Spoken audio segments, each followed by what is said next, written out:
Good afternoon, ladies and gentlemen. We are back. Box3 Motorsports returns with 3 hours of racing. Not racing. I think I tried to combine racing and Watkins Glen International. Just released brand new DLC for ACC, and we are on our way there now. And I've already seen that apparently the server is up. So, oh, of course.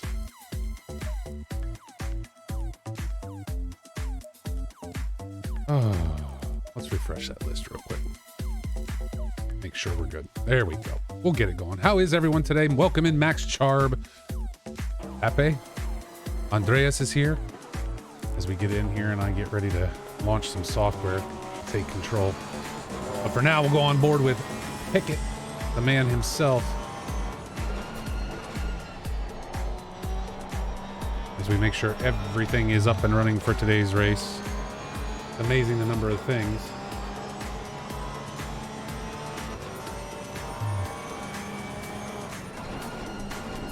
You have to do to get started for these races. It's amazing. But it looks like we are in there, so we will jump over. So today's race a little bit different for everyone who doesn't know. Music's still there for you, Stan. We're rocking out. Keep it going for a moment. So we're right now in a free practice session for about another 8 minutes here. However, a little bit different today. This is a 3-hour endurance race. We do have teams running. I think we've got about 30 cars on the grid. 26 right now. Okay. But qualification today, 27 now. Qualification today will be a super pole, I've been told. Basically, every team, every driver, whatever it may be, one driver heads out on track. They'll be sent out by race control one at a time. They get their out lap, and they get 1 lap to set a qualification time. That's it. So qual is going to take about 30 minutes, but we are definitely going to be seeing some action during qual today. So really, qual is going to play very different here because we're going to have to watch times come in throughout each group that gets sent out on track. And if Stan Lee or Max Charb, one of you guys, could do me a favor, exclamation point pit wall in the chat. If you want to watch live timing during today's race, you can certainly do so, as pit wall is now available here at Box3 Motorsports. So be sure and hit the exclamation point pit wall in the chat to see that, and you guys can go watch live timing. Obviously, more data depending upon your subscription, right? If you have a pit wall subscription, if you don't, you can still see basic data, build your dashboard, and be able to view everything. So let me finish getting things set up here now that I'm done running my mouth like an idiot. We will get ready to go for today's qualifying session leading up to 3 hours. 3 hours of endurance racing here at Watkins Glen.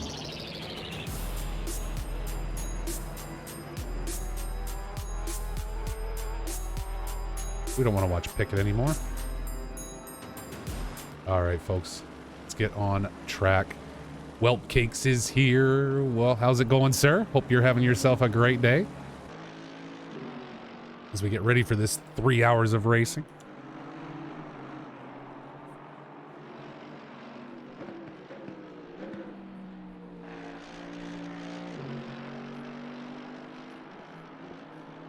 Hope everyone is having a great weekend. We get ready here. Take a look at some of these cars and what we have on track for today. Blaine Hall out in that Mercedes today. Retro Coffin returns. Andreas Borchers, who is in our chat, just setting the fastest lap during this free practice session. About 5 minutes left to go. And then drops immediately back to the pits. Nelson Abranjosa with us today. First time seeing that driver out. Daniel Pickett returns. Josh Butler back on track today.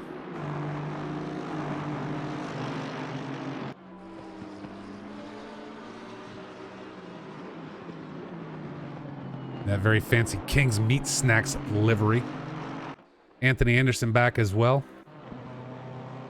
Giuseppe Cassisi joins us. Well, it goes well, sir. It goes very well. Just, you know, playing with the pit wall and trying to get things going here and understand it, which I don't think I do yet. But we will certainly use it to our advantage today as we start pulling data out. Jensen Jones out on track with us. Rainier Berger. Louis Ricard returns. And I noticed we're seeing a few liveries not loading. I did pull a sync from Awesome Sim Racing right before the start of this race. 83 liveries loaded. They should all be there. Kevin Blanchett returns to Box 3 Motorsport Racing. Paul Morris in the Lexus today. We're now up to 28 drivers on track. Professor Chronotis is now with us. We have a real-life professor on track today. That's awesome. Niall Schlieder out in the Porsche. Not as many, a good number of Porsches on track today. A lot of people still still pulling that car down. Tobias Gable returns in his Audi. You have a Bond villain on the grid. Nikor, it's entirely possible that we have a Bond villain driving on grid today. Now I lost the name on my list because everybody's moving around as they set times. The list changed. Professor Chronotis joins us. It's entirely possible we have some sort of Bond villain. Maybe bad things happen. Josie Austin joining us for the first time today, I believe. Brian Shaw. To see some Lamborghinis on track. We haven't in a while. I don't believe we had a single Lambo on track during our 12-hour race. So good to see them making a bit of a comeback. We also have a Bentley out there. 2 Bentleys. Again, something we didn't really see. We've been seeing it in our AM Class series in Season 3, but none of the Pro Class really running the Bentley. So we've got 2 of those out there today for this 3-hour race. Coadromo returns along with Christopher Flores, both in the pits right now as our free practice starts to wind down. Peter Englander dropping back on us.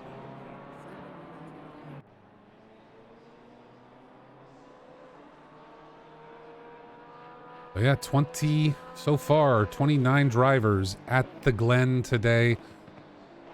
Watkins Glen recently just hosted the SRO America event that happens at that track pretty every year.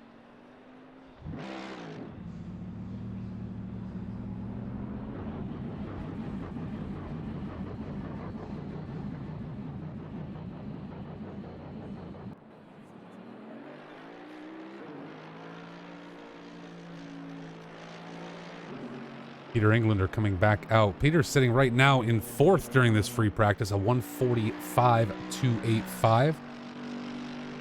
His fastest.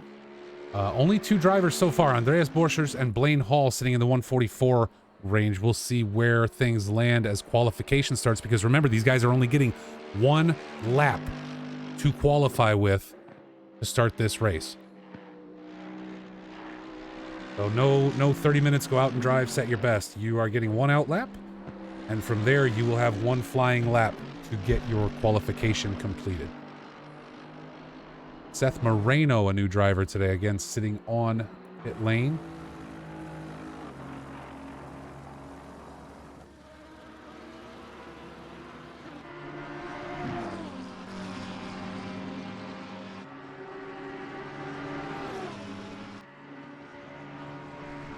Yes, it is. Okay, Konrad Olszewski right there. Leading Brian Shaw around the track. Peter Englander.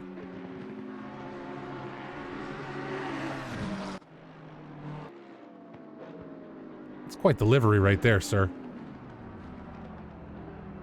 As our free practice comes to an end, the guys will start dropping back to the pits.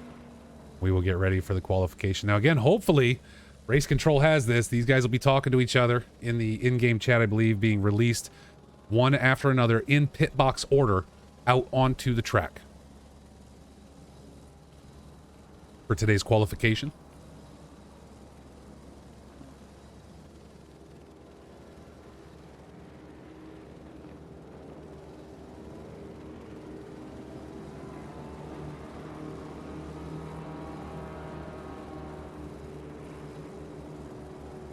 And there the checkered flag flies for these drivers as we finish up here.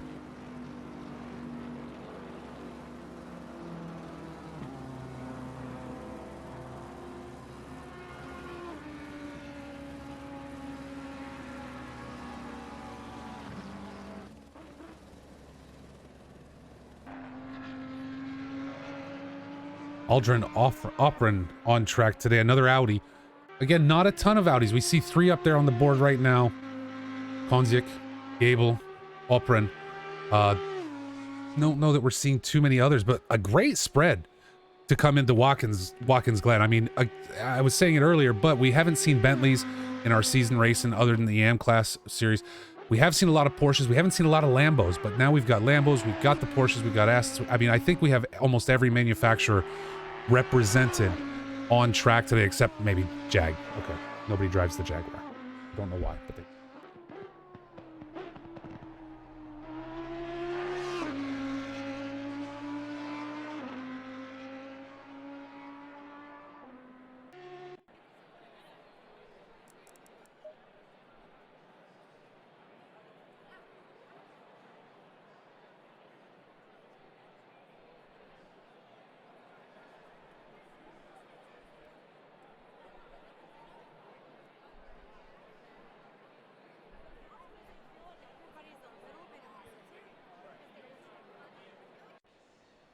Drivers now lined up in the pits as we wait. Looks like Zap Brannigan in the Daniel Pickett in the Zap Brannigan livery. Look at this livery. These guys got together with their Porsche.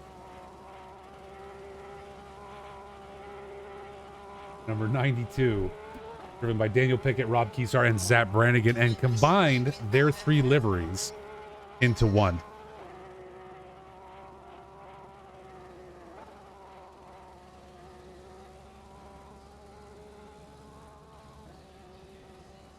So the Pink Pig, the Zap Brannigan Porsche, and Rob Keesar's livery have been merged into a super weapon in that 92 Porsche. Dracalicious in the chat. How are you, sir? Blaine Hall now heading out. Now, I believe these drivers are going to have about, they're going to be released with about a 20-second spread with what's going on. So they're going to come out about 20 seconds apart, and then that'll keep them spread far enough when they start their flying lap. So we'll stick with Pickett right now as he does his out lap. Louis Ricard, welcome in.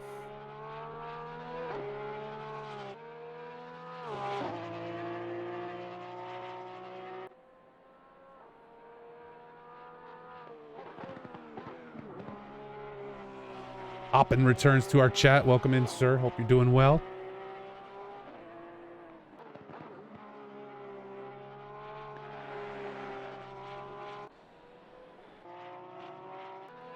Again, Daniel Pickett driving that number 92 Porsche, just coming through and headed towards the final corner. We'll get to watch him run his flying lap. See what kind of time the Porsche boys can set today.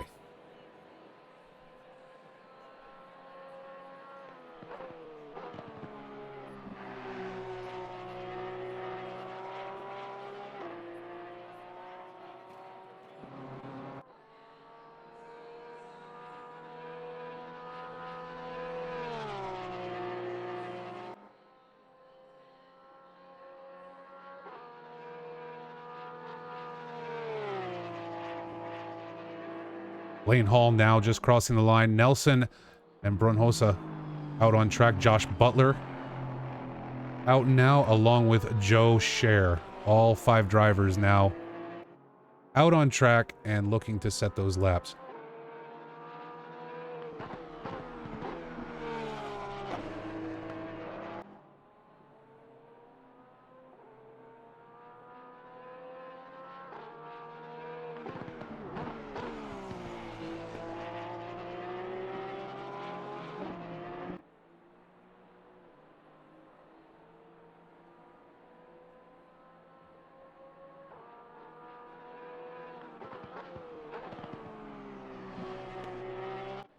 Blaine Hall now dropping back to the pits, not going to complete a lap, it looks like, unless they get another opportunity. But as of right now, back in pit lane. Number 549 of Joe Scher going to be coming around behind Daniel Pickett. Daniel Pickett now just looking to complete that first lap.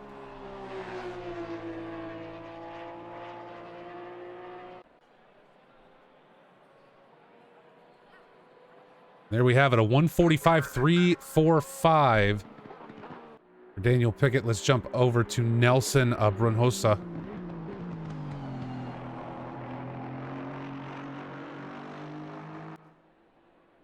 Number 333 car just entering Sector 3.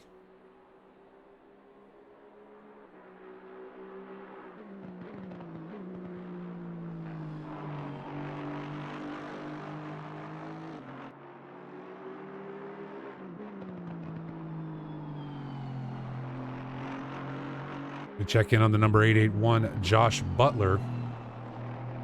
Well, just now about to enter Sector 3 of this track.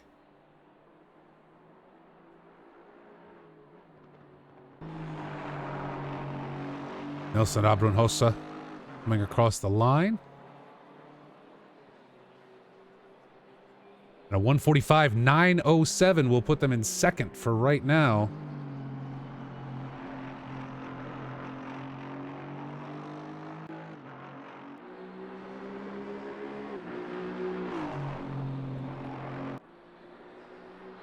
Josh Butler running right now. We'll be checking with Joe Scher next. Butler hitting that final corner and bringing it down the line.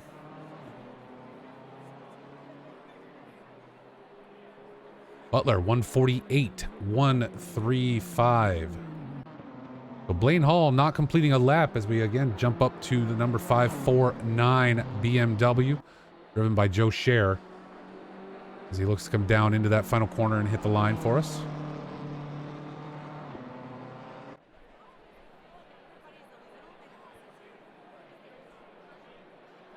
And there you have it, new fastest lap, 1:43.912 from Joe Scher.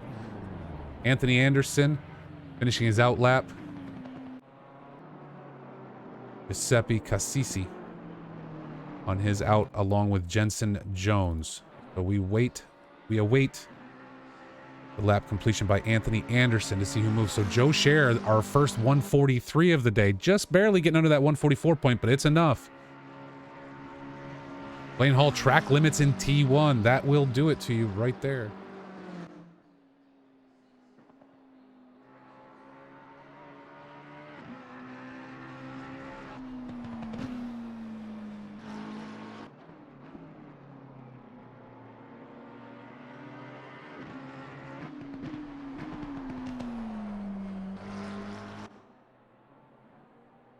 We watch the number 16 Pepsi Mobile, driven by Anthony Anderson.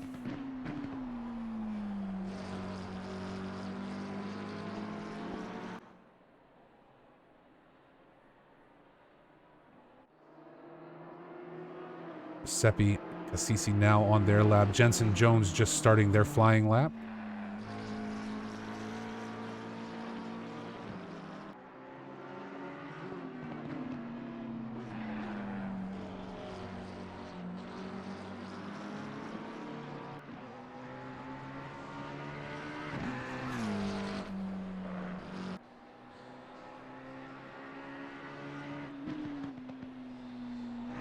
Anderson now through the final corner. Let's see where he sits. Anderson jumping up into second.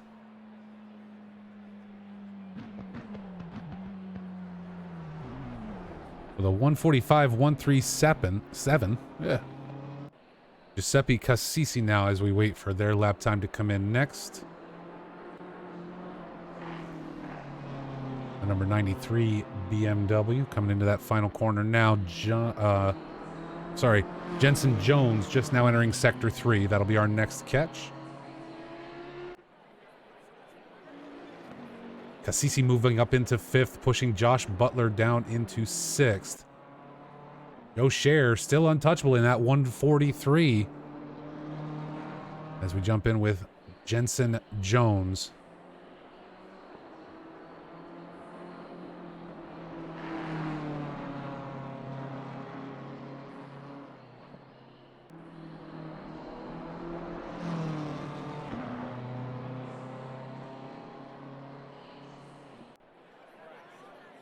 Jones jumping into sixth position, 146.685. The 145s, 146 is common thus far.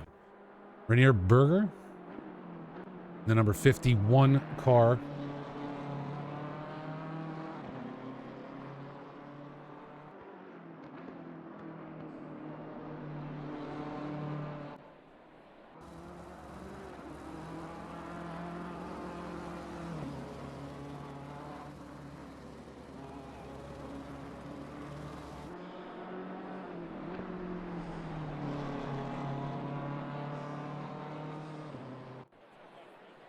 See where Rainier can get his team. 7th. All right, bumping up one more. Now we wait for Damian Konzik. The number 1 Audi, our first Audi to come around today. Stephen Dunn, Peter Englander, Kevin Blanchette, and Fabio Kenrich also out on track. We will be catching up with those in just a minute. None of those guys on their flying lap yet. Stephen Dunn just starting his as we watch Konzik come across the line now.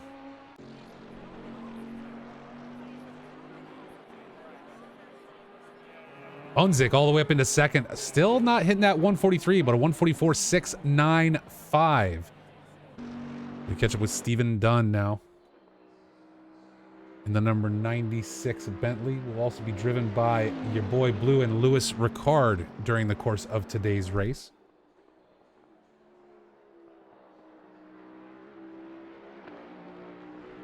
Peter Englander now on their flying lap.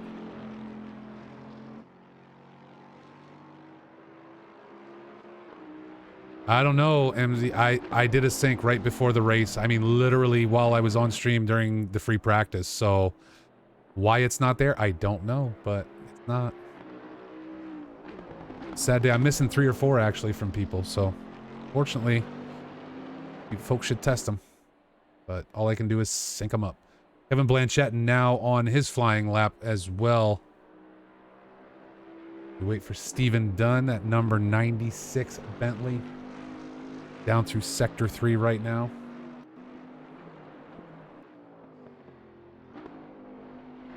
Mike D in the chat. Let's go Englander.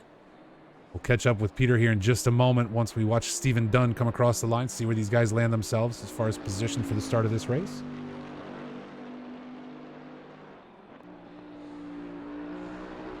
Andreas Borchers is now out on track. Stephen Dunn coming across, jumping up into P6 ahead of Giuseppe Cassisi. Peter Englander into the pits, not going to set a time. But Kevin Blanchette will become our next driver to set that hot lap. Fabio Kenrich, and Andreas Borchers, Retro Coffin now out on track, along with Konrad Olszewski.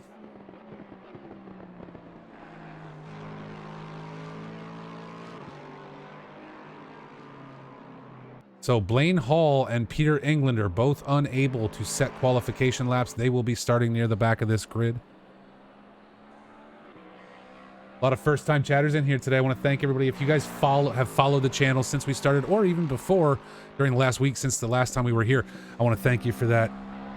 We don't have announcements turned on, just specifically to keep the focus on the race, but I do want to thank all the new followers we have. Keep coming back for more racing action. And right there, Kevin Blanchette up into third with a 145.017. As we wait now for Fabio Kenrich to come across.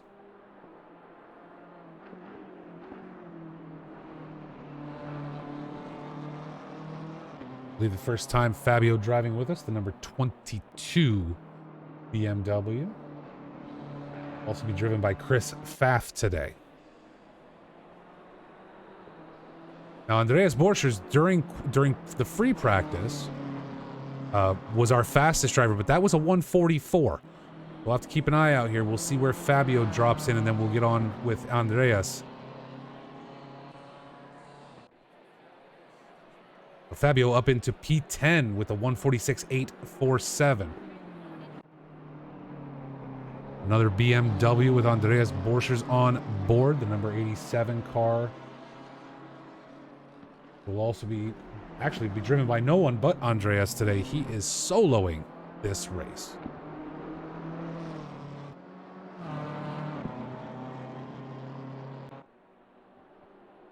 No car swaps, no teammates to worry about. Andreas going to take this whole thing on by himself.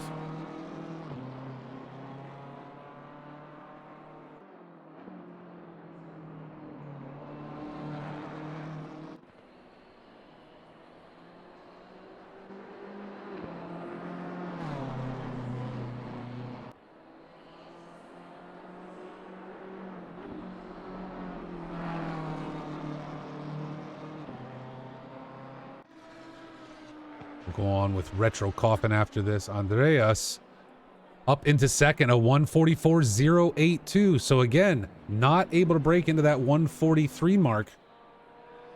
Right now, Joe Scher running away with this as we get on with the Porsche, the 937 with Retro Coffin. Another solo driver today. Retro will be in this vehicle all by himself and up into P11 with that run. We catch up now with Konrad Olszewski.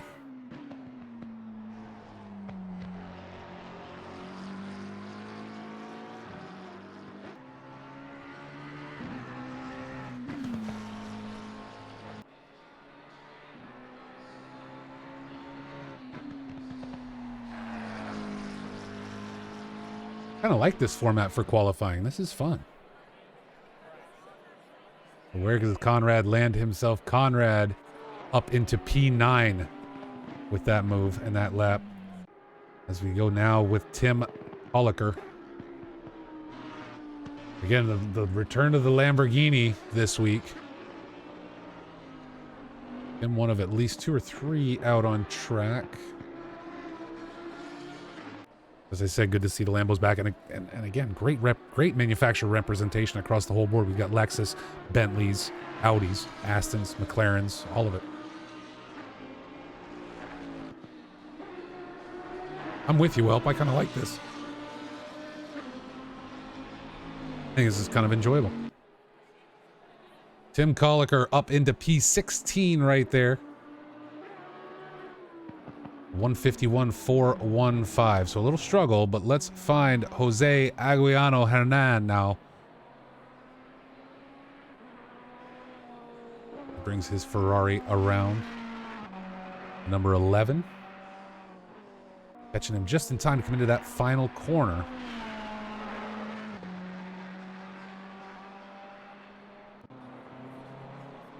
Up into P12. Paul Morris now, I think our lone Lexus driver.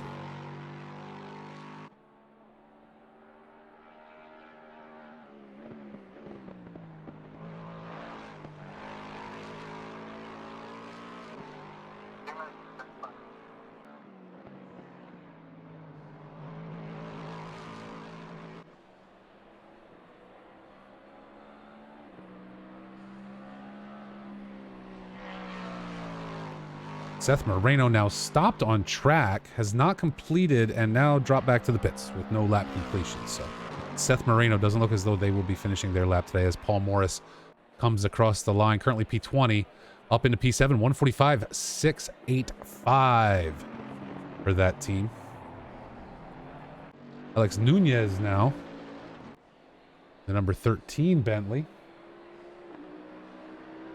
Another solo driver. Good number of those out today. And we'll jump back to Professor Chronotis right after this. They're in the number 42 BMW, and they are not far behind. Alex Nunez now into P6. We go find the Professor.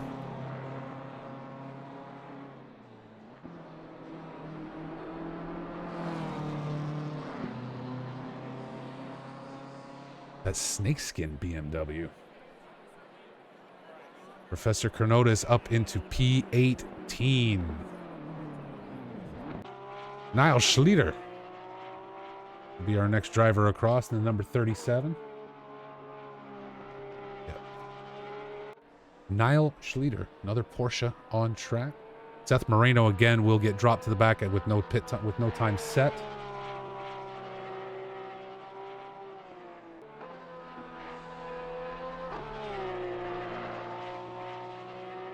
Huh.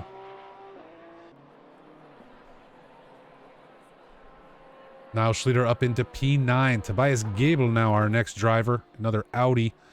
This is driver 25, so 5 more after this. As we do have all 30 drivers on the grid now. Josie Austin, Brian Shaw, Coadromo, Aldrin Opran, and Christopher Flores yet to set times. Aldrin Opran out. Tobias Gable on his flying lap. We'll be catching up with Josie Austin after this in the 137. Aston. But Tobias right now in the Audi.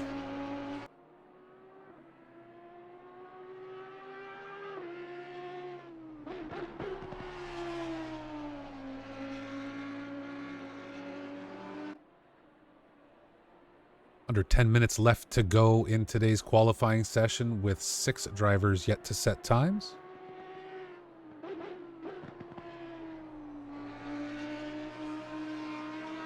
Tobias Gable coming through T8 up into T9 here in Sector 3.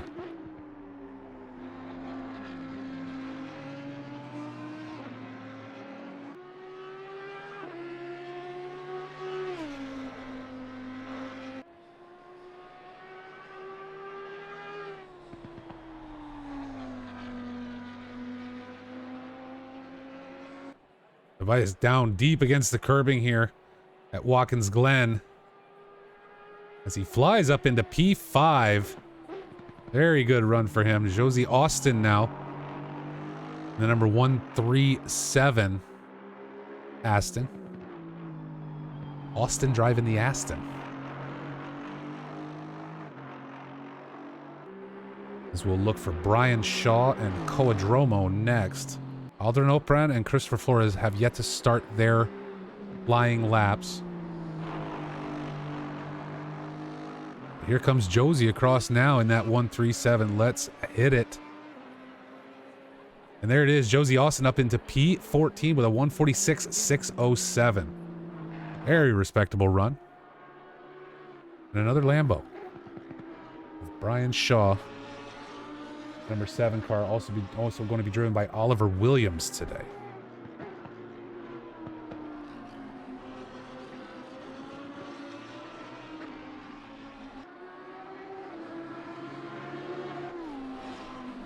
Well, all drivers now out on track with Christopher Flores about to finish right behind Brian Shaw, their outlap. We'll wait for that to kick off. Brian comes across up into P14, pushing Josie Austin down. Coadromo now. Number 59 BMW. Heading up into T10.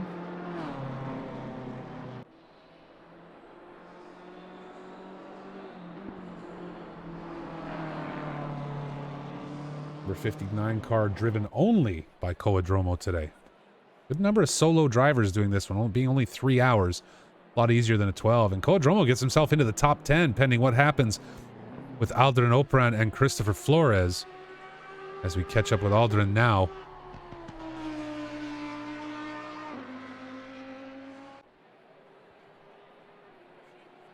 Aldrin coming across.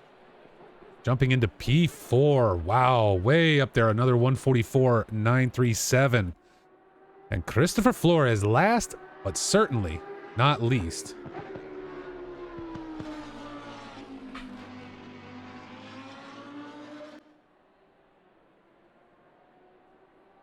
Don't forget, folks, if you want to see the live timing today, hit that link right there in the chat and you can catch up with your favorite driver as we watch this race today. Brought to you by Pit Wall. Thank you so much to them for helping us out with that.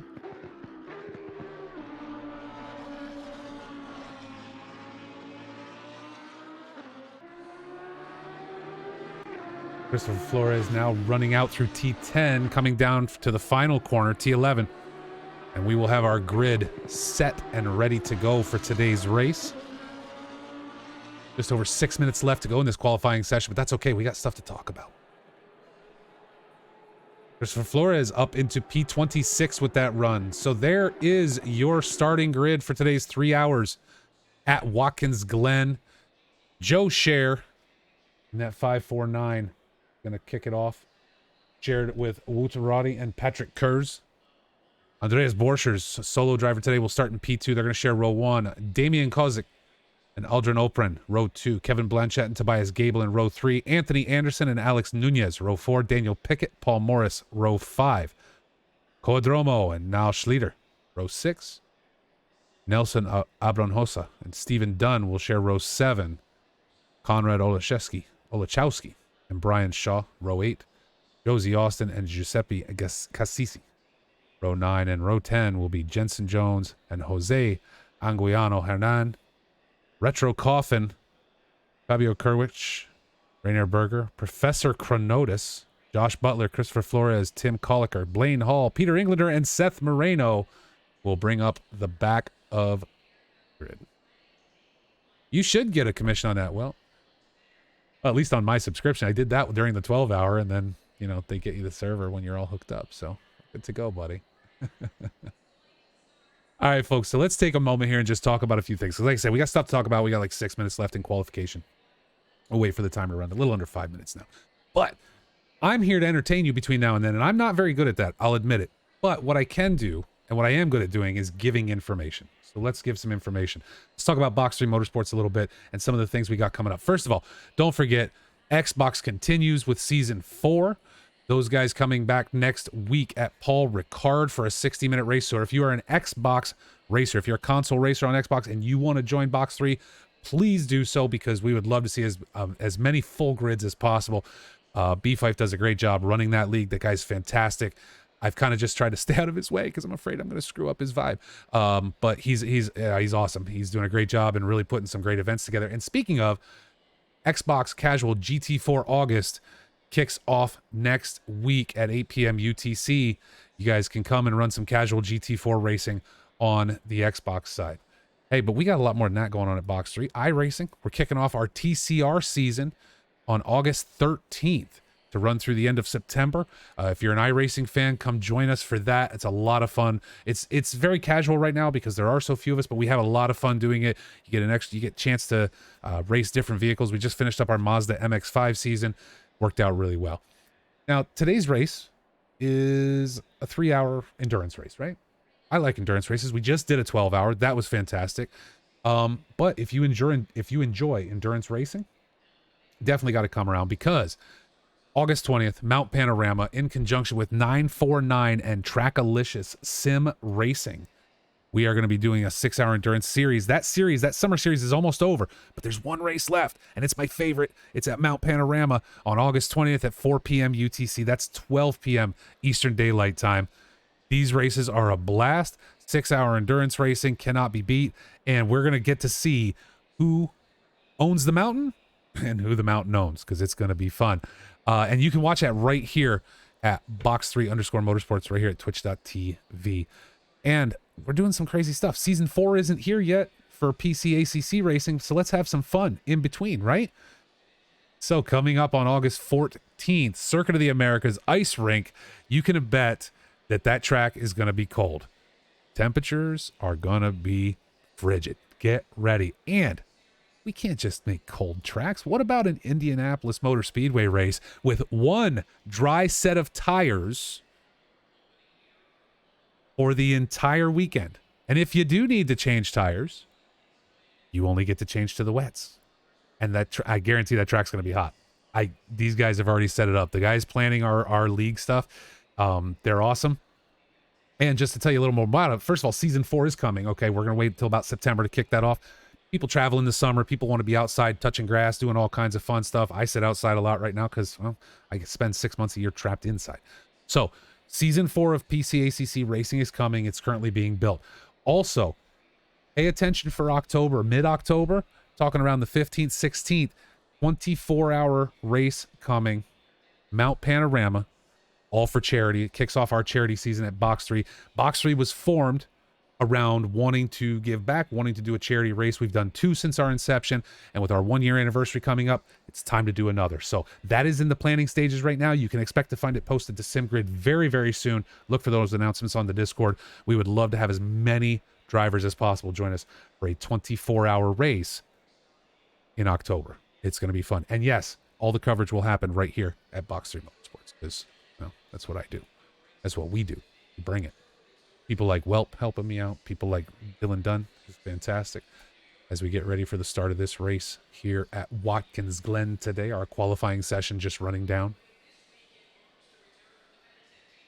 All the drivers following instructions, everyone only doing 1 lap and then diving back to the pits, which is excellent.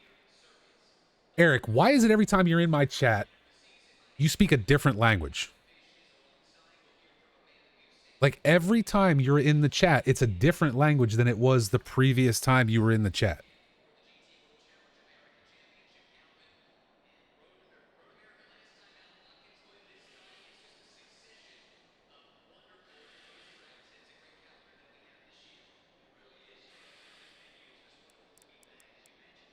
All right, and we will get ready right there. As you can see, race control, having fun, getting everybody out on track today.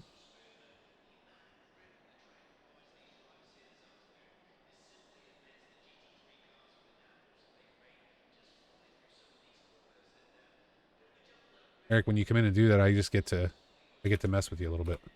There you go. That's just for my own amusement. There it is again, folks. Joe Scher and Andreas Borchers will share row 1. Scher, the only one able to put up that 143 today. Oh, no, Eric, I'm just picking. I mean, I think it's fantastic. Listen, I married a French Canadian. I wish I could speak French. I never learned it. I've always wanted to learn German. I never did. I think language is awesome. I just like picking on you. It's fun.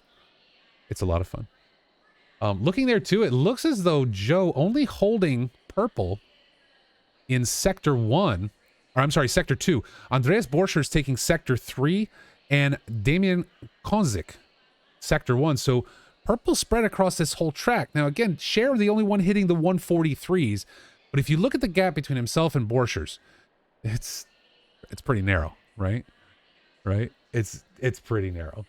So it'll be curious to see who gets the launch into row 1 or into turn 1 and who's going to be able to hold on. Certainly you don't win in turn 1, but you can lose. And with the purple sectors spread across all 3 drivers, and again, they're not off by much, but for an example, Konzik in that number 1 Audi, holding a 29.427 in Sector 1. Now, all these guys in the 29s, but 7.20 for Borchers and 4.42 for Scher. So Borchers about 0.3 slower in Sector 1. So is he going to be able, than either of these drivers, is he going to be able, or 2.5 tenths, is he going to be able to keep up through Sector 1 and hold position at the start of this race? It's Bangla. So, Eric.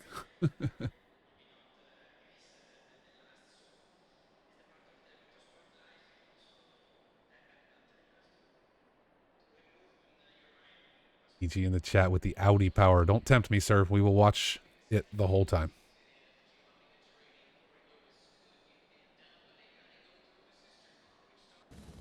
As we get ready for the start of today's race, everybody lining up. And again, you guys got to see everything that's coming up here at Box 3 Motorsports.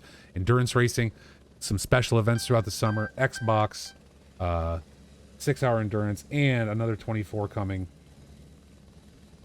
here in the fall. It's just gonna be a blast. I love endurance racing. I love when we host endurance races. It is so much fun.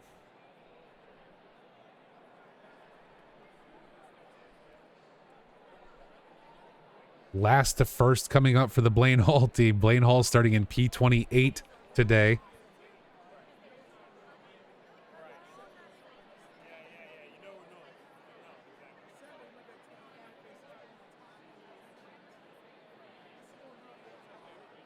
Of course, some of these drivers have changed out for the start of this race. Louis Ricard taking over in the number 96. Trying to see if anyone else has flipped around here. Craig Townsend taking over in the number 1 Audi from Damien Konzik.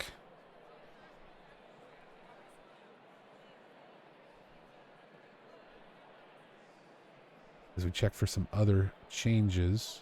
Don't see too many. A lot of single drivers this week because it is only a 3-hour versus a 6 or a 12 where people are going to form teams. It looks like those are our only 2 flips here for the beginning of the race.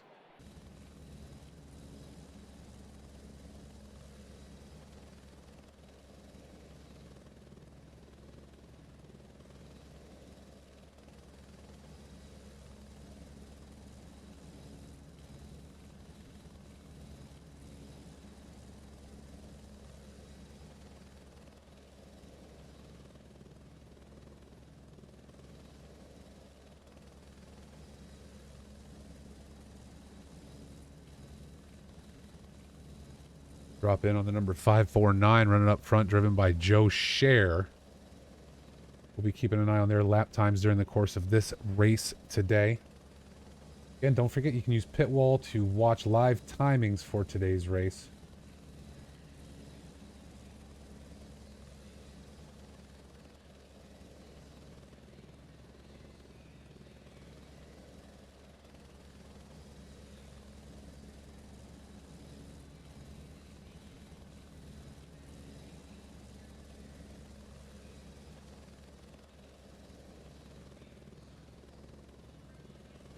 Beamer's leading the way, but the Audi's closing in very quickly. We've got Townsend and Oprin both in Audis up there. The Lexus of Kevin Blanchette doing well to place in the top 5. Tobias Gable, another Audi right there in the top 10. Anthony Anderson, again, a great spread of manufacturers today. It's very different from what we've seen in other places where the Porsches just dominated during our 12-hour at Barcelona. And I think this is just a great mix of manufacturers. Again, kind of double stacked, right? We got 2 Beamers, 2 Audis, a Lexus and Audi. There is some stacking going on, but it's not overly terrible. And I think we have a good mix going down into T1 to see who's going to be able to blast out up front and then see if they can hold on to it throughout the course of this 3 hours. Blue, it did go very well, sir. I think you guys did a great job on that, and I think we should use that format more going forward, if I'm being honest. As our drivers set up for the formation lap now.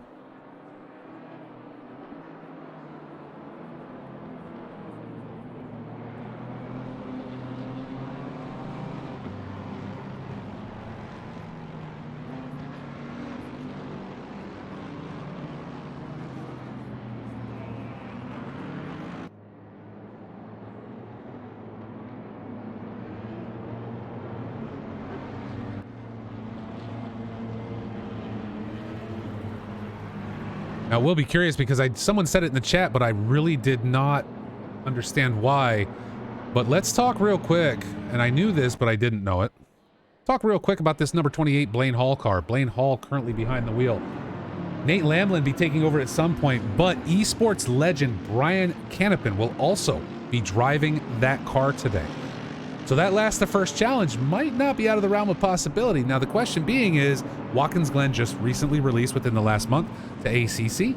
Are any of those drivers, or Brian himself, who we know has done esports, and again, not to pick on him, but he's a very rapid person, have they had time to learn it enough to really make a play like that?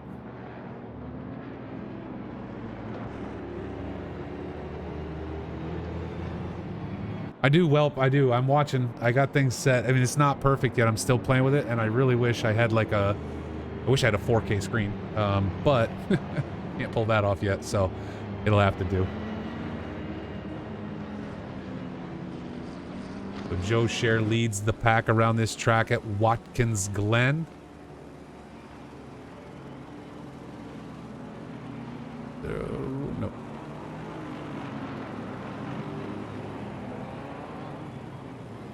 See if we can throw that track map up real quick just for you guys to see at home.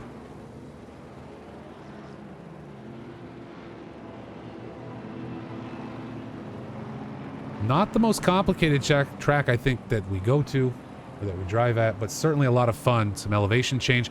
That chicane at the top of your screen is very, very interesting at times. So we will see how it holds up today.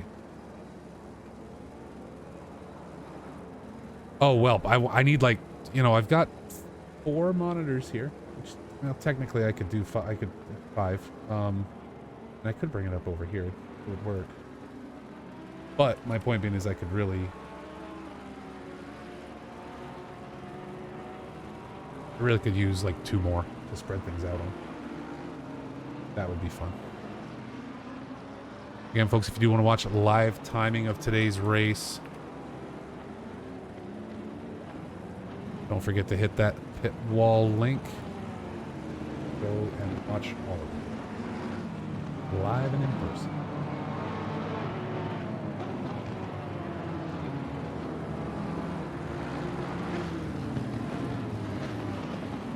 Our drivers now drop into double file, coming into T11 to get this race started. We are here for the next 3 hours. Stick around.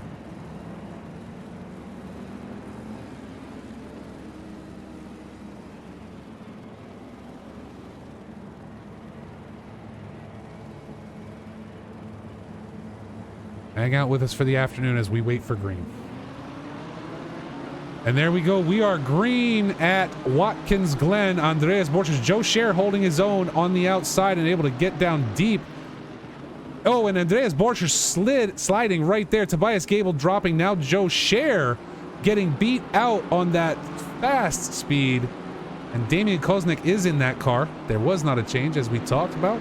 But that Audi able to just blow around and get through very quickly. I'm showing contact between Niall Shearer and Paul Norris. But I did not see contact with Andreas Borchers, who now is in the pit, obviously spun. But it was curious because I do not recall seeing contact between them. Tobias Gable moving up into P4 now ahead of Kevin Blanchette. As we said, the speed of that Audi, just able to lock it down. He's only about 2 seconds off the pace of Anthony Anderson, as now Joe Scher has closed up on the back end of Damian Koznick. Konzik. Doing my best. As we come downhill for the first time today, Tobias Gable now leading a pack and has closed up on Anderson. Kevin Blanchette wants P4 back. We see the Porsche of Daniel Pickett right there behind them. Gable able to hold on for now.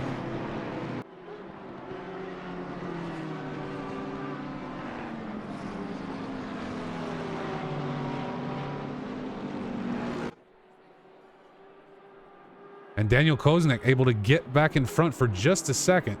Or Joe Scher, I should say, able to get back in front for just a second. That Audi opening it up now.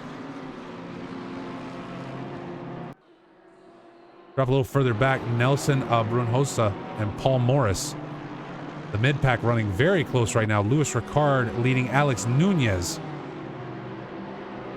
Chase back uphill.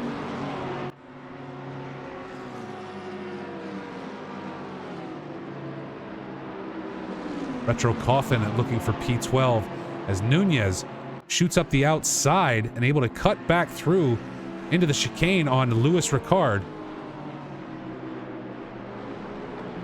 Now Schlieder getting ahead of Coffin now as well.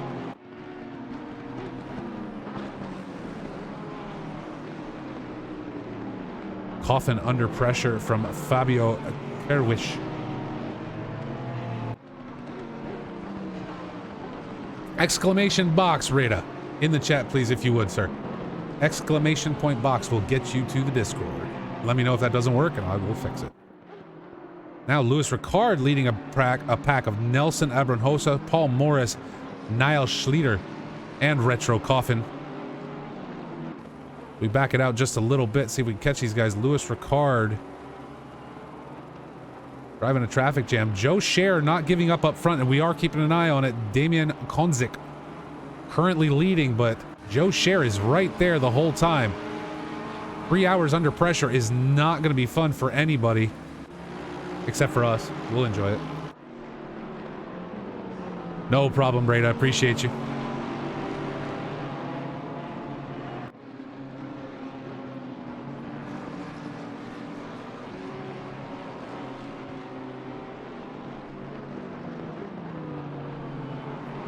Nelson Abranhosa around the inside and able to take that spot from Louis Ricard. Niall Schlieder with trouble and backing down. Paul Morris showing contact. Retro Coffin jumping up. Whoa, and we've got folks in the grass. Retro Coffin is spun. A lot of contact through there. Oh my lordy Lou. It is a bloodbath.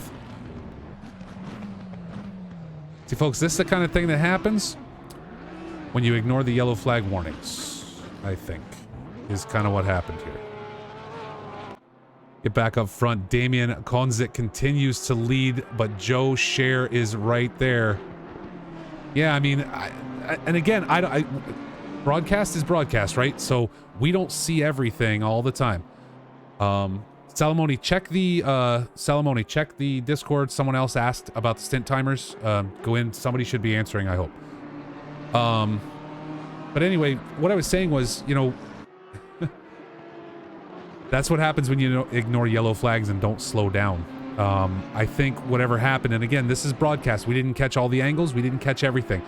I did not see contact with Retro. It looks like he lost control and spun. There's very little he can do. He's trapped right there. He's sitting. He's waiting for a clear spot to move. And unfortunately, they caught him up before he could get off the track. But that's what I saw, and I don't know that that's accurate. Again, Joe Scher not allowing Damien a moment of rest today. Yeah, we now have a total of 1, 2, 3, 4, 5, 6, 7, 8, 9 drivers into the pits. But right now, Kevin Blanchette is coming up on the back end of Tobias Gable.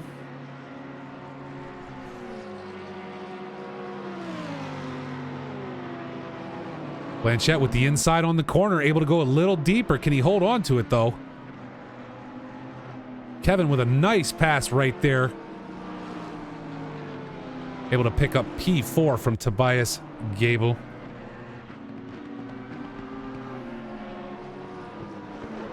And that number 420 Lexus. Great move. Gable now under pressure from Daniel Pickett. The number 92 Porsche.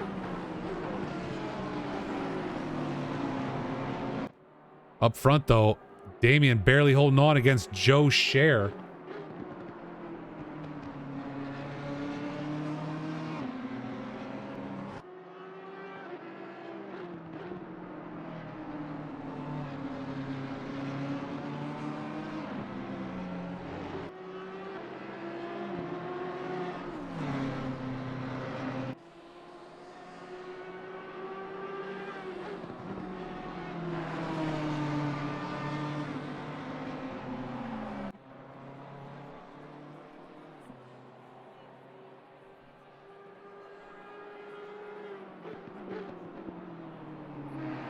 This gap so far has only gotten as wide as about 0.3 of a second as these two continue to battle around this track.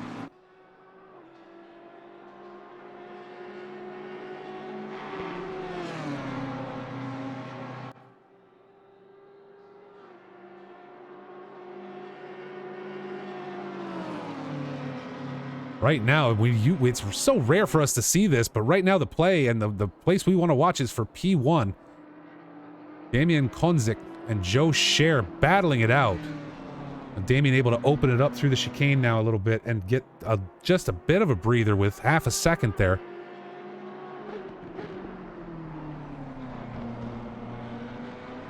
Both these guys running very identical laps. I mean, we're talking off hundredths of a second, not tenths for the most part.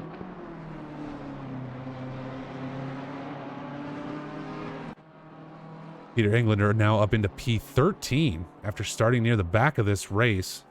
Keep an eye on Coadromo and Alex Nunez starting to come together back there a little further.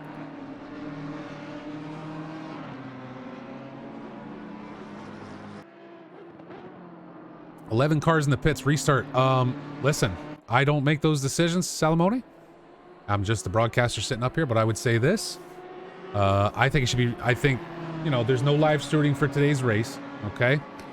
However, if it warrants a look, my money would be on no. No, there shouldn't be a restart. We were 2 laps in. There should have been a yellow flag. Retro Coffin had spun. Again, he sat still. You could tell he was holding his brakes. He didn't move. He was waiting. And then suddenly they came around the corner and everybody ignored the yellow flag. And from driving at Watkins myself, I can tell you, coming up this hill, you have no visibility. So if you get a yellow flag, you got to be prepared for that and slow down a little bit. And maybe it costs you a position, but it's, come on, no, I wouldn't agree with that, but that's me sitting up here. A little inside baseball for this one. As we continue to watch Damian Konzik just keep Joe Scher at bay.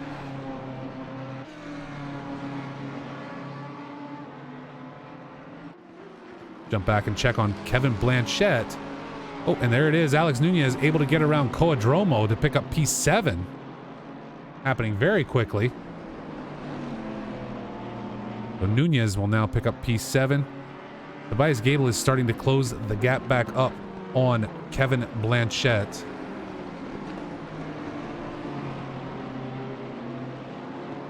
Agreed, Gray. But, you know, unfortunately we don't have all the things we need in this simulator. Checking on Blanchette and Gable as they continue to battle throughout the first part of this race.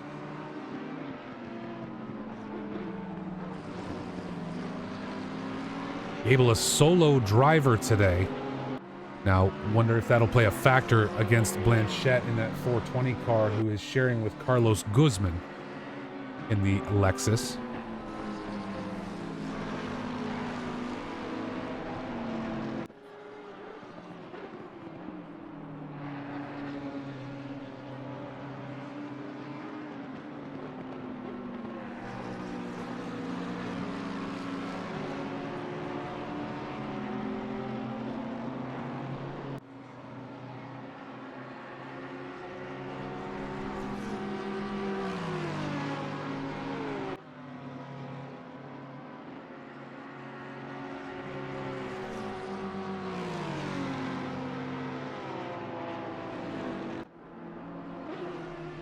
Blanchette doing well. Gable applying pressure all the way through these laps. And Joe Scher able to get up on Damian Koznick. Anthony Anderson. What is going on here? Anderson now spun and dropping back very quickly. Gets himself wrapped back around, but it looks like Joe Scher able to take advantage of the issues up there and getting ahead, not just getting ahead of Damian Koznick, but getting 2.5 second gap on him. The spin of Anthony Anderson spreading things out, everybody having to slow down through there.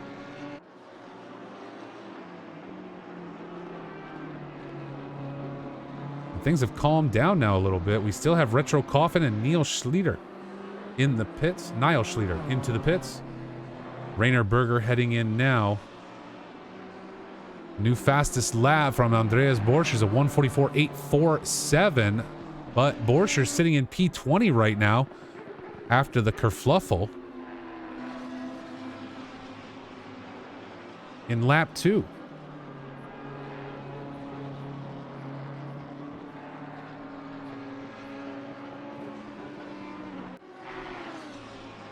We have to wonder, I mean, we have to look at this now and take, you know, now that numbers are starting to populate.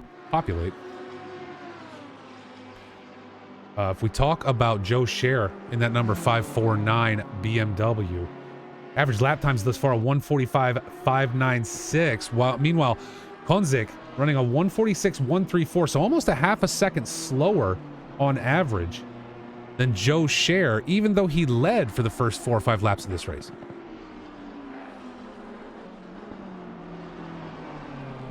Seth Moreno moving up into P18 around Rainer Berger, who was in the pits. Now Louis Ricard into the pits as Gable starts to close the gap on Blanchette again.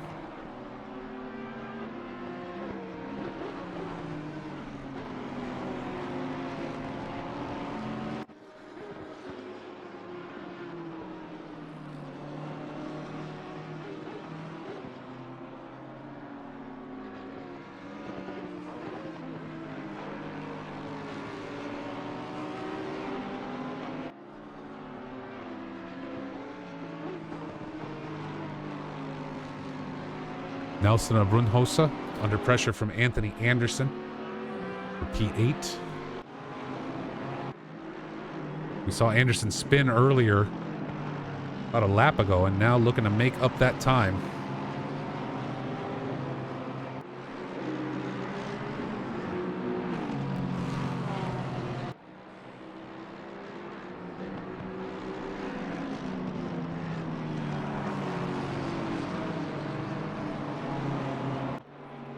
Now Anderson and Paul Morris stacking up.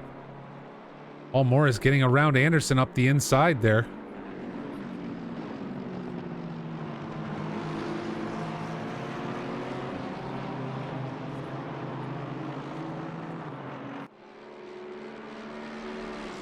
The number 937 Porsche of Retro Coffin looking to get involved. Not in contention for this position. Anderson and Paul Morris fighting for P9. Retro Coffin right now P27 after we saw his spin earlier that caused the massive pileup.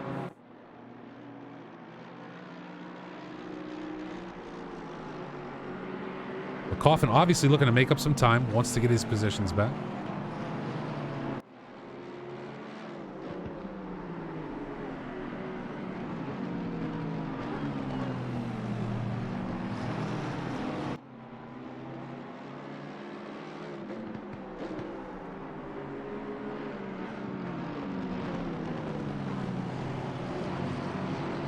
Penalties thus far, Josh Butler with a drive-through penalty. That'll be for track limits. No one else having pulled any yet.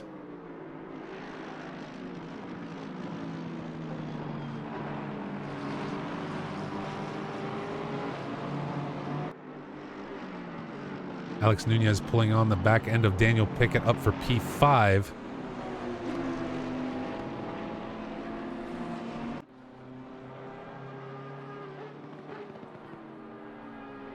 Now the number 549 car of Joe Scher really running out on Damian Konzik. Now with a 6.2 second gap. So with Joe Scher with clear air in front of him, really running hard now, running a 145 flat with a 145.317 on that last lap. Scher's average to a 145.566 versus a 146.326. So Damian Konzik backing way off as Daniel Pickett gets attacked by Alex Nunez into the chicane.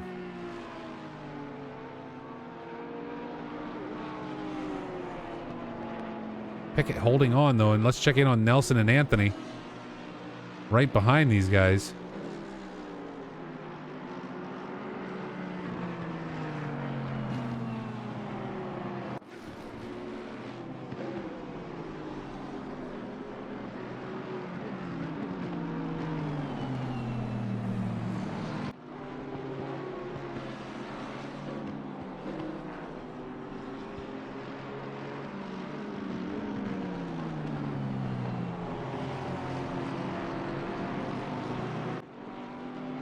An absolute blowout right there with that accident.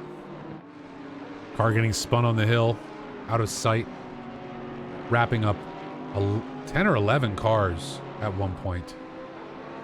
Really sad to see, but the kind of thing that can happen again if drivers are not watching for yellow flags and realizing and being aware of what's going on. That's the kind of thing that can happen as Alex Nunez applies pressure to Pickett. Daniel Pickett in that Bentley.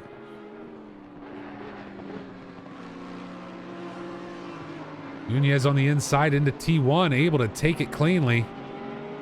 Daniel Pickett slipping to T6. Now Nelson Abronhosa leading Anthony Anderson and Paul Morris once again.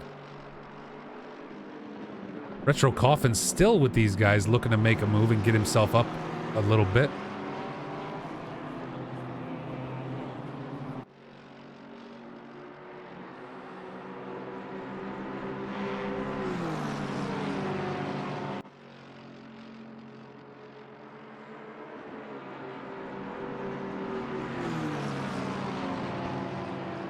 Anderson shooting to the outside down into it. Front end of that number 239 Lexus of Paul Morris does not look healthy. Amazing he's able to keep pace with these guys.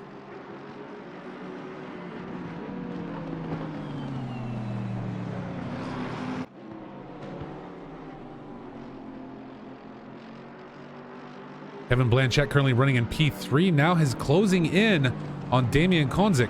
Konzik now almost 9 seconds back off Joe Scher. I wonder if with a spin or anything, let's see if we can get a little closer on this vehicle and see if there's any kind of damage. I mean, a little dinged up in the front, but nothing horrid. It doesn't look like there's any massive issue with that Audi. But now Kevin Blanchett has closed right in. Anthony Anderson pulling up into P9 around Paul Morris. But Blanchett and Gable both now having caught up on the back end of Damian Konzik in the number 1 Audi.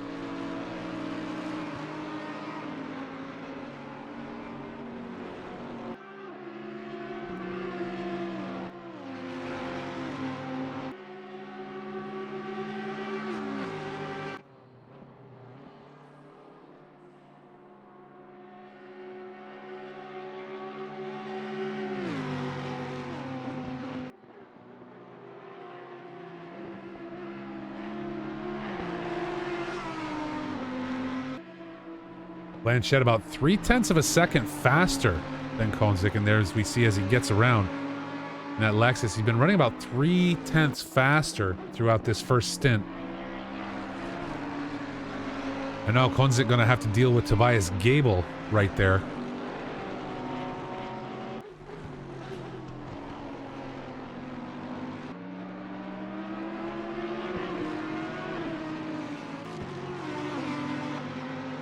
No laps pulled for Gable yet, but we'll take a look here and see what we can see.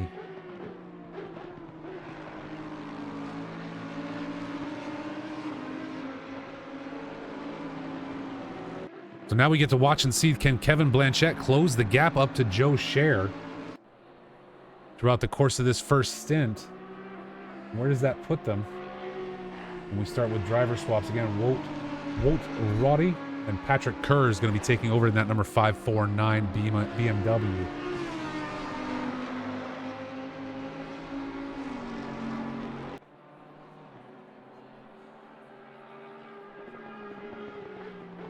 Kevin Blanchett sharing the vehicle with Carlos Guzman today.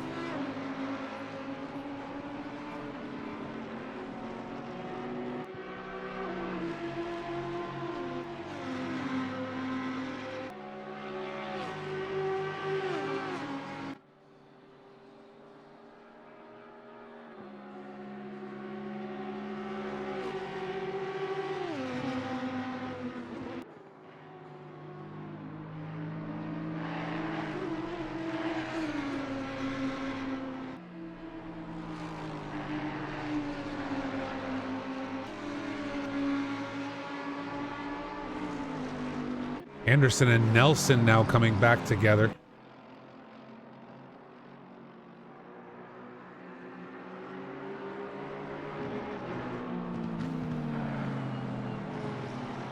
Anderson with a spin earlier, putting him back into P8. Now Nelson Abronhosa closing in his Aston. Paul Morris not too far back, about 1.5 seconds behind Nelson right now. But if this battle continues, no doubt he's going to be able to close that gap relatively easily.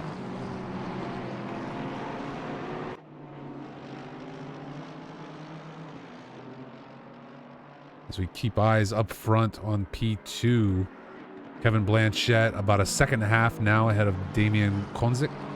Tobias Gable now has dropped a little bit off the back end of Damian.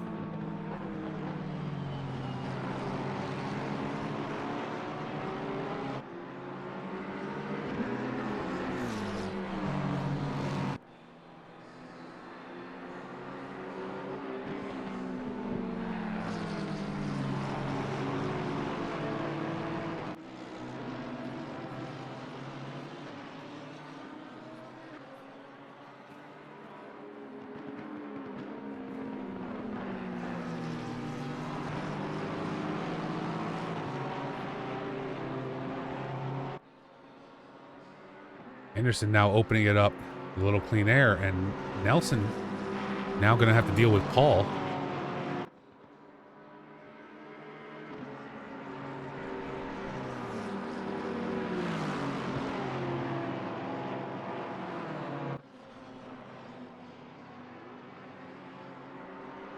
And the front end of that number 239 Lexus behind Nelson Abronhosa just not looking healthy. It makes me wonder how Morris can keep it going. Definitely caught up somewhere.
Sorry, folks. Apologies. Sometimes work call. So that'll happen. But we are catching up here with Damian Honzik and Tobias Gabel. Oh, and we've got off track Nelson and Paul Morris. See if we can jump back and catch it. And a little push there. Morris getting spun.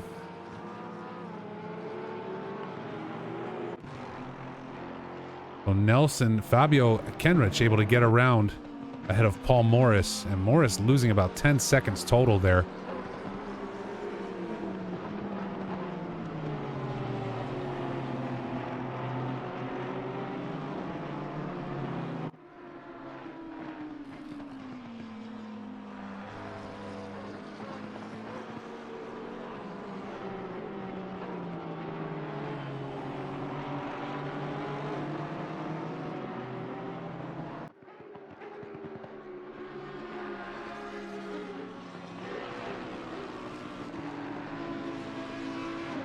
Abel continuing to chase down Konzik. Waiting for his opportunity. Alex Nunez starting to close the gap behind them, though.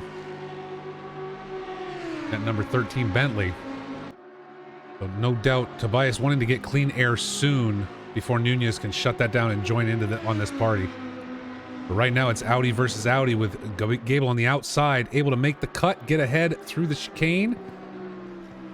We'll look to hold on to it, moving up into P3.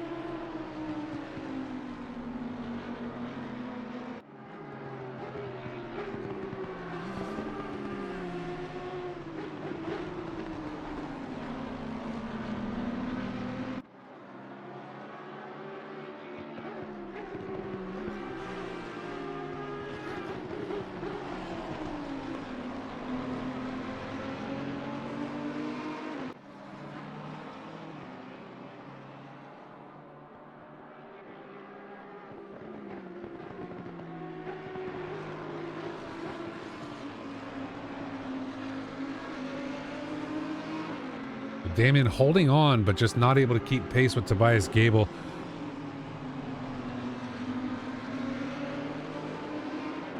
And Konzik running a 1.466 for averages throughout this stint. And Tobias Gable a 1.46392. So no doubt going to start pulling away here as Nunez has now caught up on the back of Konzik. So Damian Konzik with a great start to today's race, but just since then has started dropping back. Little by little.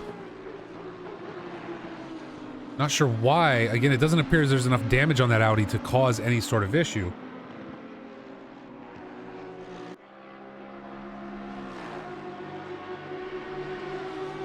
But he's now going to feel the pressure of Alex Nunez and his Bentley.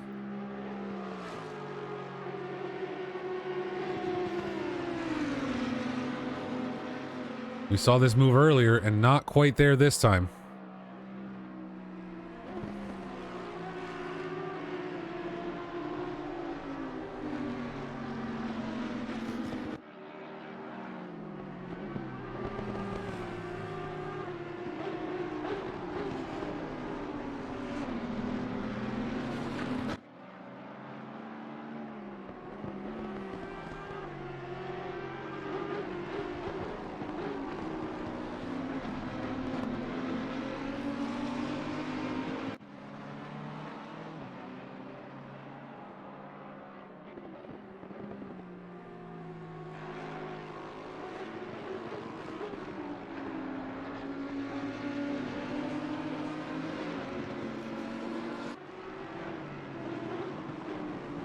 The jump back right now as this opens up to Nelson Abranjosa again. Fabio Kenrich now closing that gap very quickly for P9.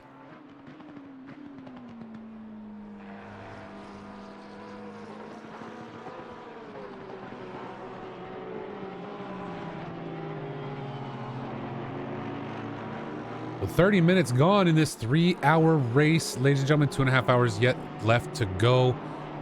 Quite the interesting first half hour of this race, to say the least. Retro Coffin gets spun heading up the hill, and the rest of the field just not able to understand that when there's a yellow flag, you might want to pay attention. And piling up behind him. 11, I think 10 or 11 cars caught up in that in about lap 2 or 3 during the course of this race. We'll go back and check replay at the end of it and see what we can, if we can see what happened to Retro, what might have kicked this off. Alex Nunez making the play in his Bentley again against Damian Konzik.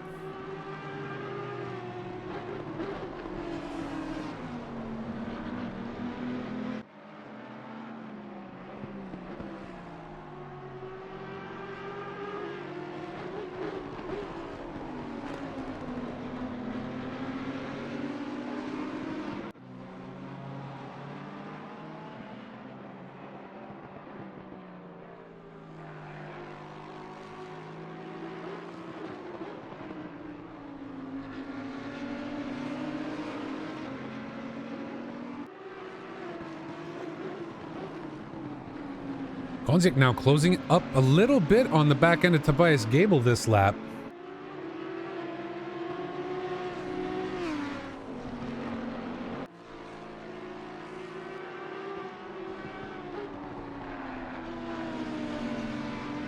So Kevin Blanchett, as we take a look at the gaps up there, Kevin Blanchett not yet really able to close gaps on Joe Scher.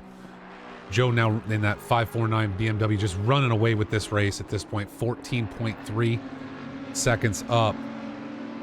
Now Blanchett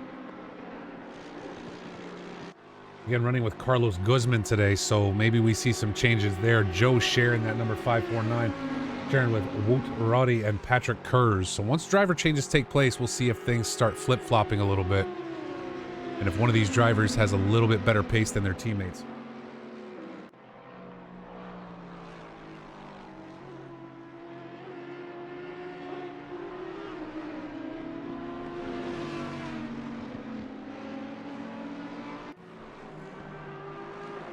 And there it is. Nunez able to get around Damian Konzik.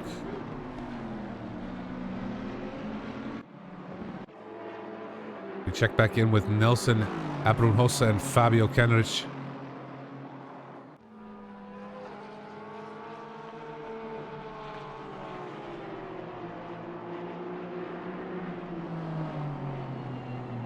Currently running 9 and 10 respectively.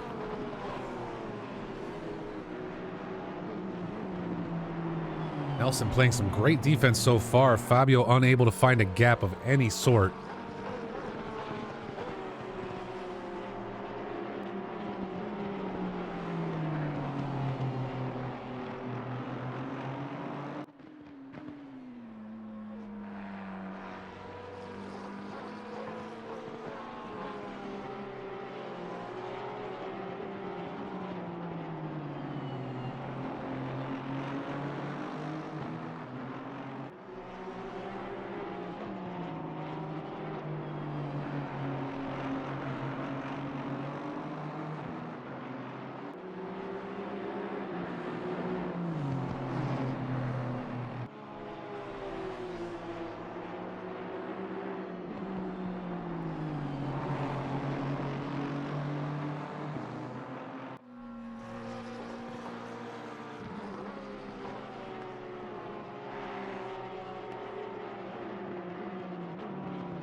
Fabio tightening it up now, though.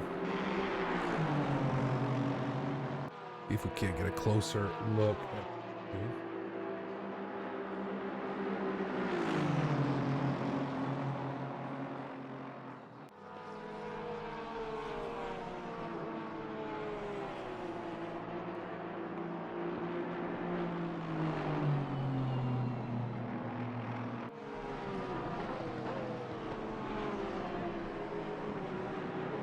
So Fabio only running a 147.859, or I'm sorry, 895 averages across this stint.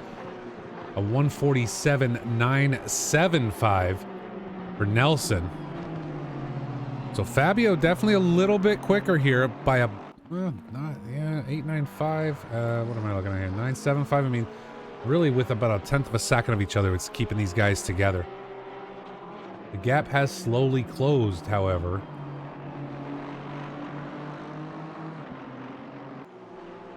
over the course of this first half hour. We started out, the maximum here was about 4.6 seconds. Now all the way down, as you can see, to within a second, fluctuating between about a second and about 4/10.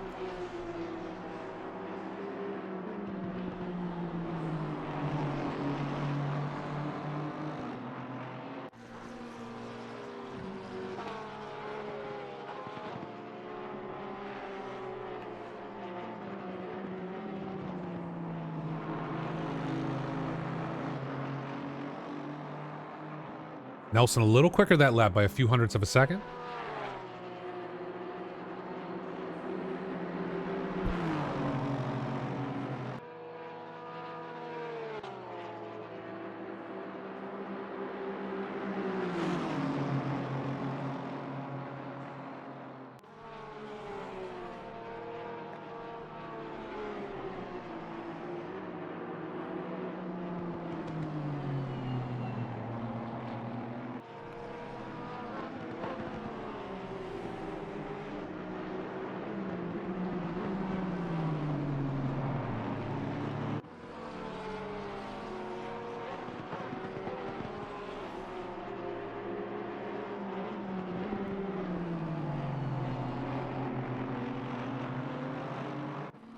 Those things spread out here just a little bit. Let's just take a quick look here and check the position delta for everyone today.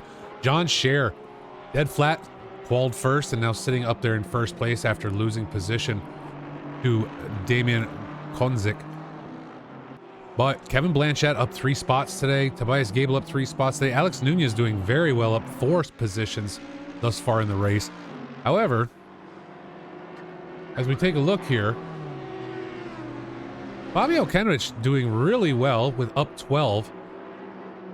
Peter Englander right now up 17 spots from the start of this race, unable to complete a qualification lap, and after staying out of trouble in those first 2 laps, able to jump up way high up into P12. Not to be snuffed at, though. Josh Butler up 12 spots today so far. Blaine Hall and team up 13. Seth Moreno up 14 positions today. So obviously you can kind of see who got hung up in the incidents and who did not, right? Not difficult to tell who was able to avoid trouble and who kind of got stuck in the accident on the hill.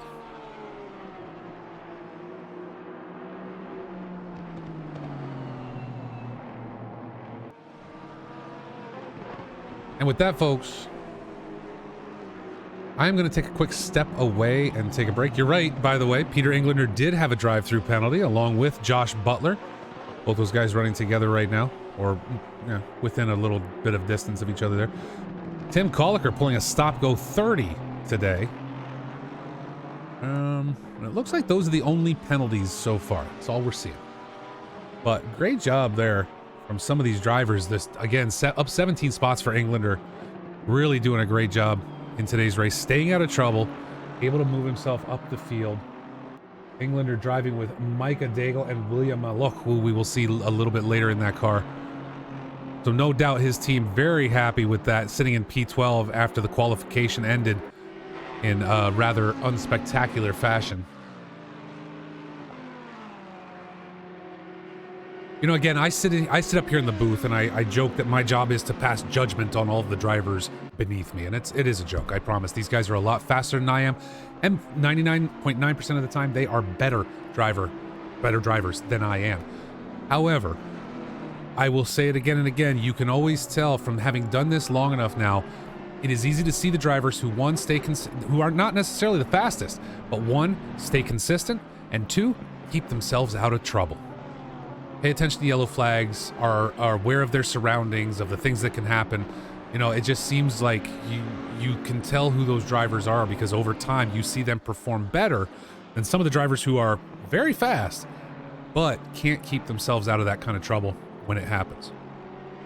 And we all get in trouble from time to time.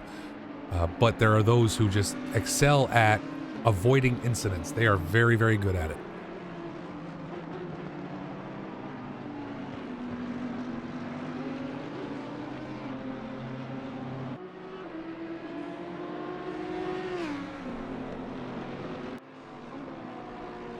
And as I said, folks, with that, I am going to take a quick step away. I need to check on something for business, for work, and then I will be back in just a few minutes. Going to leave you on autopilot here, but don't worry. We're going to catch all the action. Pit stops will be starting relatively soon. In the next 10 to 15 minutes, I'm willing to bet we'll see drivers starting to head in. Up here in the booth, down here in the basement. You're right, it's the same thing. It is the same thing. I get the same view. I can get this view from my basement, so why not, right? Again, folks, be right back. I will talk to y'all in just a few moments.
Again, apologies, ladies and gentlemen. I apologize for the extra long time that I was gone.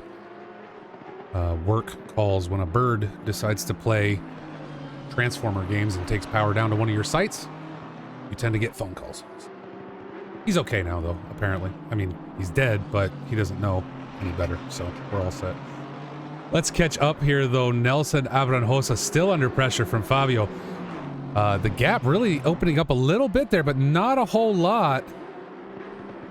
Lewis Ricard now starting to close in on Jensen Jones for P15.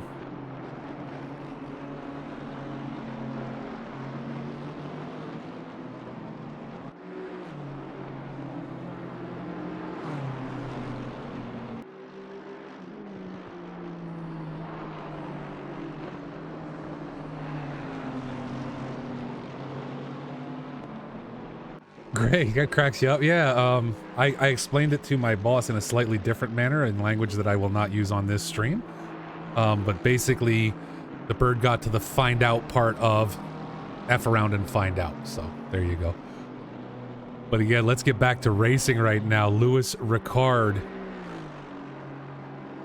looking to take down Jensen Jones for P15, and that gap up there for P9 again. Abranjosa and Kenrich closing up one more time.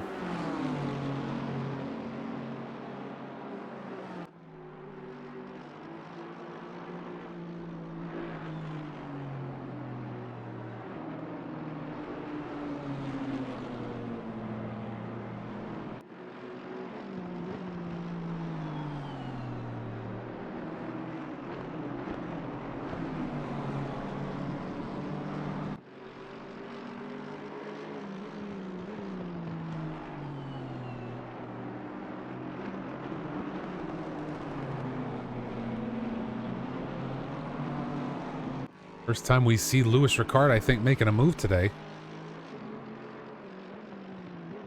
No, Nicor, I personally did not make barbecue. The bird did on its own. And the explanation I was given from my engineer on site was the power company scraped it off and replaced the fuse, and we are good to go.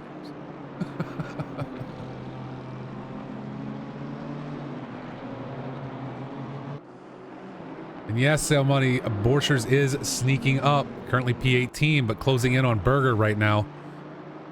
Right there in the background, you see him running up. We'll keep an eye on these two as well as we continue to watch Jones and Ricard.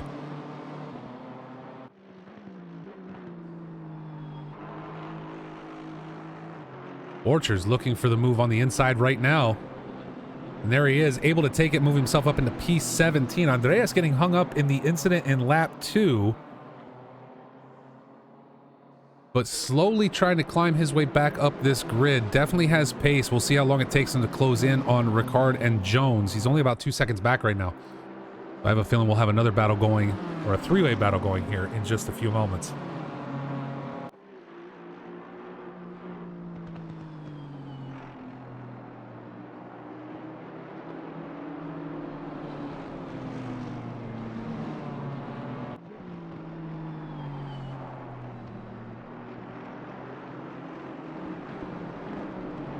Ricard taking a little bit of a toe dip into the dirt.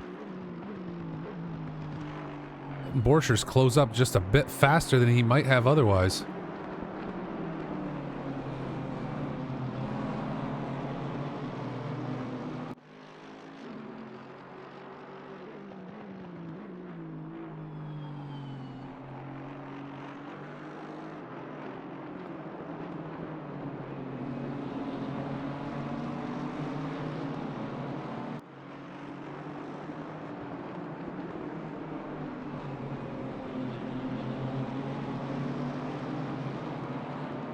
There it is. We watched for it. The three-way battle has now been joined. Andreas Borchers joining Lewis Ricard and Jensen Jones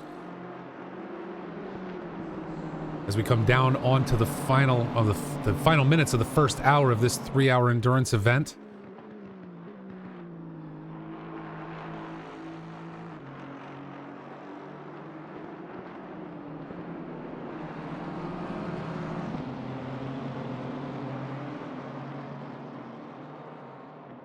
It is a Bentley BMW sandwich coming back uphill.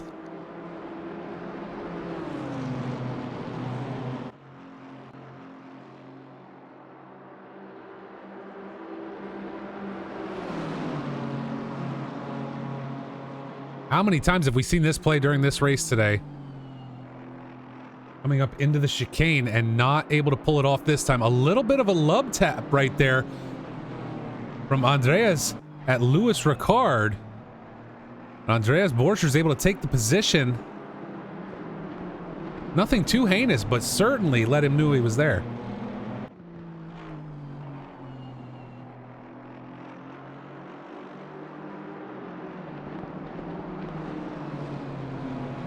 Yeah, folks, don't forget, if you want to watch live timing from today's race or any races going forward, head right there over to pitwall.live/timing/box3. You can bring up the video there. And Andreas Borcher's looking now to get Jensen Jones out of the way as well. Oh, and a big push there as the two Beamers come together. Little door banging. Hard to tell these two apart, given the cars are identical. Or just about, anyway. Holy cow. Nelson Abranjosa now into the pits, giving up position. Andreas Borcher's able to get around now, solidly get around Jensen Jones, but Jones now going to have to deal with Ricard. And Rainer Berger was able to catch up during all of this. Ricard nosing ahead down into T1, and is Berger going to come up the inside? Everybody running wide. This is where our drive-thrus are coming from, right here, as Jones and Berger make contact. So Jones going to hold on for now, but Rainier Berger looking to take that spot back.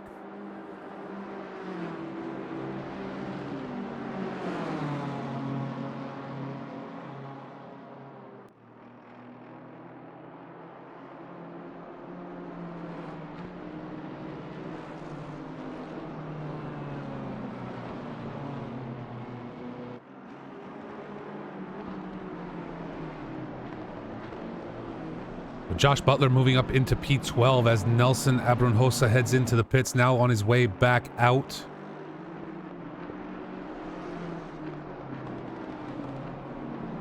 Abranjosa, a total pit stop time of 1:24.058, so damage to fix there. Let's jump up to P10 though, as Peter Englander now coming up on the back end of Paul Morris. Yeah, Morris not getting repairs done. Lexus looking pretty rough.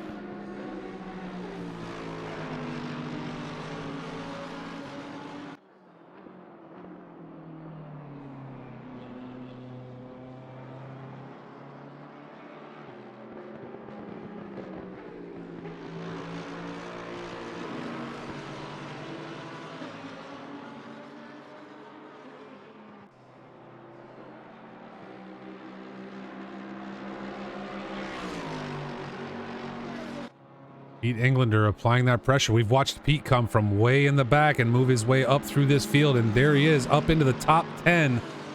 Just like that. Let's take a look at that position delta again. Peter Englander now up 19 spots on the day. About 8 seconds back at this point from Fabio Kenrich, so gonna have to take some time to get up there, but wow, what a performance to come all the way up like this.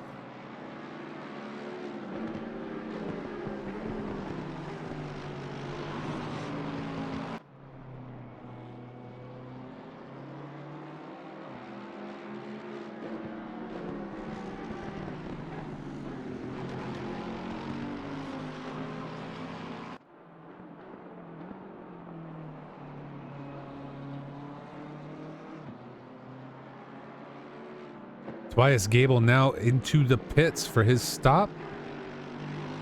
Tobias, one of our solo drivers today, so we will see him not making a driver change. Gonna flop those tires, get back out there.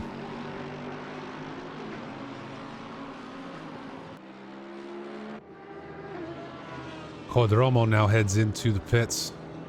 Join Tobias.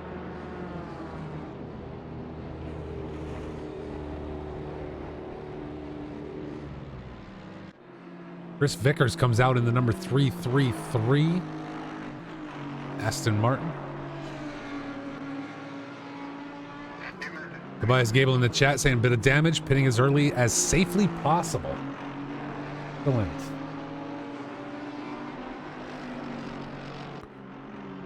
Paul Morris now into the pits as well. A lot of our drivers starting to stop. Top of the hour.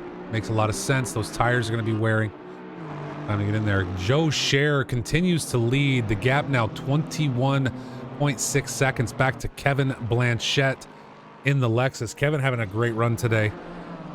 Some great moves to get himself up into P2. Alex Nunez continues to run in P3 in the Bentley. Damian Konzek with a great start to today's race, led for the first 2 laps. After that, dropping back, losing position to Kevin and Alex.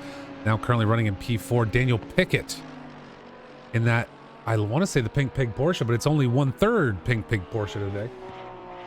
That number 92. We'll be seeing him head in soon, handing the car off either to Rob Keesar or Zap Brannigan.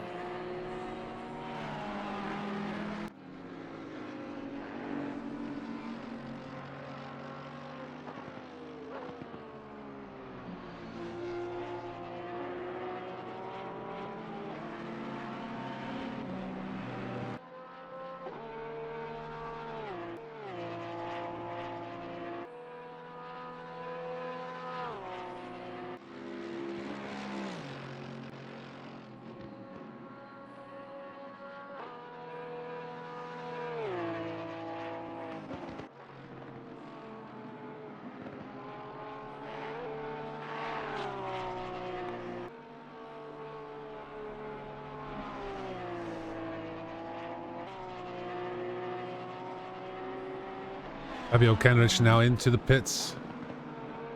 You start watching these positions trade around. Josh Butler doing well today. Number 881, Aston.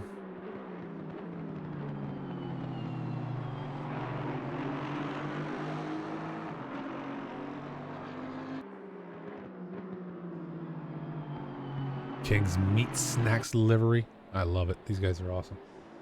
The way they put these together.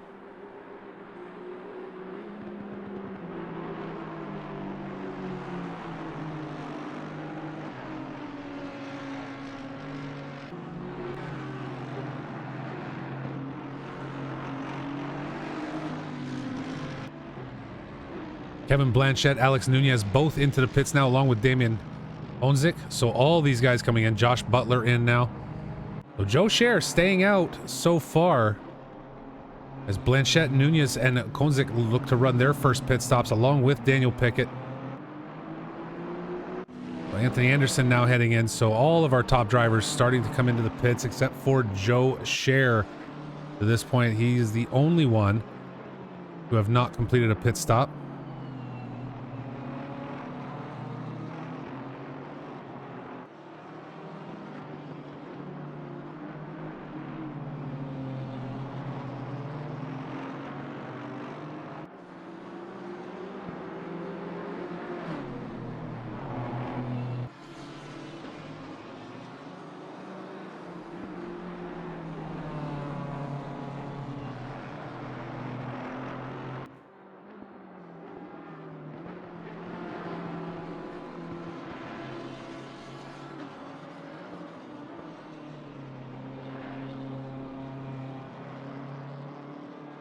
As we watch Joe continue to run laps all by himself, now 85 seconds up. Tobias Gable out and moving back up in front of these guys as we get the flip-flop happening from the pits. Most of these pit stops running relatively close to each other, about 33, 32 seconds stop. You can tell these guys that have damage, however, as like Tobias Gable said in the chat, he had a little bit, 42.6 seconds. Damian Koznick, 51.9 seconds sitting in the pits on the stands. Daniel Pickett, 45 seconds. Anthony Anderson, 41. So Coadromo coming back out with only 34.7 seconds in the pits. Englander now coming out. And Pete Englander coming out in P10 from his pit stop. And the second one for him, as he did have that drive-through earlier today.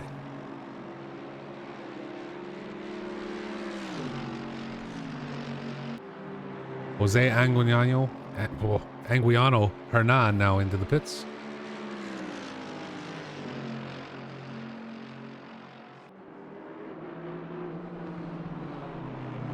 Chris Vickers coming up on the back end of Coadromo right now. Dromo up 3 spots so far today, but Vickers closing in very quickly. That gap shrinking super fast, and Vickers just blowing around. Vickers taking over for Abranjosa in that 333.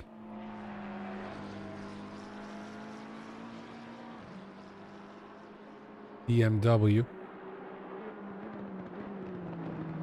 Sorry, 333 Aston. I was looking at Dromo's vehicle. The 333 Aston.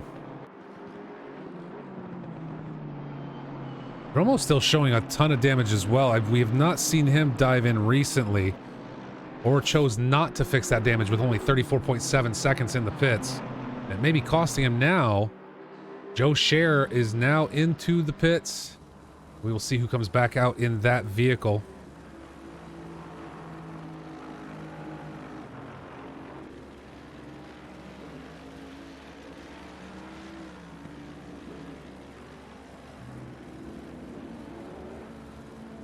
Blaine Hall taking a look, still behind the wheel of that number 2 Mercedes.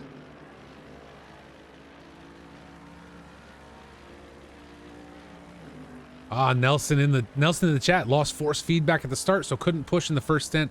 Hopefully Vickers can make some places. We shall see. Chris Vickers taking over in that 333.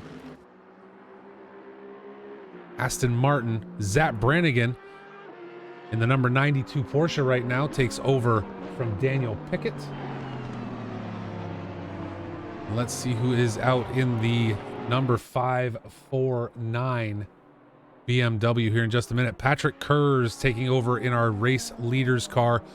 Carlos Guzman in the number 420 running in second right now. That Lexus having a great performance today. Andreas Borchers battling Cao Dromo. Borchers just coming out of the pits. Able to move up into P10.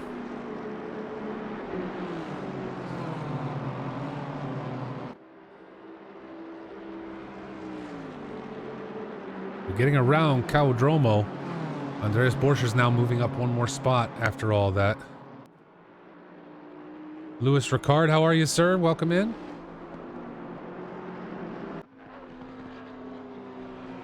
Cormier able to make a rounding. Pick up P14 from Josh Gilliland.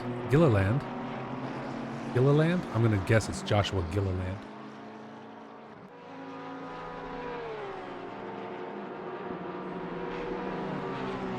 Cormier in the number 69 Porsche taking up P14. Bruce Hopkins back here in the number 51 car off track. Your boy Blue is on track today. Blaine Hall now into the pits. This is the 3rd stop for this team, including 1 drive-through penalty. That number 2 Mercedes of Blaine Hall, Nate Lamlin, and Brian Canopin. We'll see if these guys are finally doing a driver swap and who will come out. Interestingly enough, if you look, Andreas Borchers is currently running P10, currently with the fastest lap of this race, a 1:45.622. And Chris Pfaff able to get around Cao Dromo, who is off track, just getting reset. That car does not look healthy.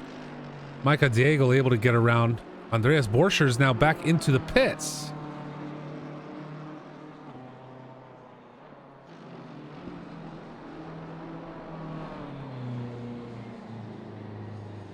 And Andreas now heading back in after, I'm sorry, Cao Dromo heading back in and looking at the front end of that vehicle. He definitely needs to make repairs at this point, and possibly is what we saw cost him the pass earlier to Chris Pfaff, along with any spins. So we check in with Alex Nunez, the number 13 Bentley currently running in 3rd.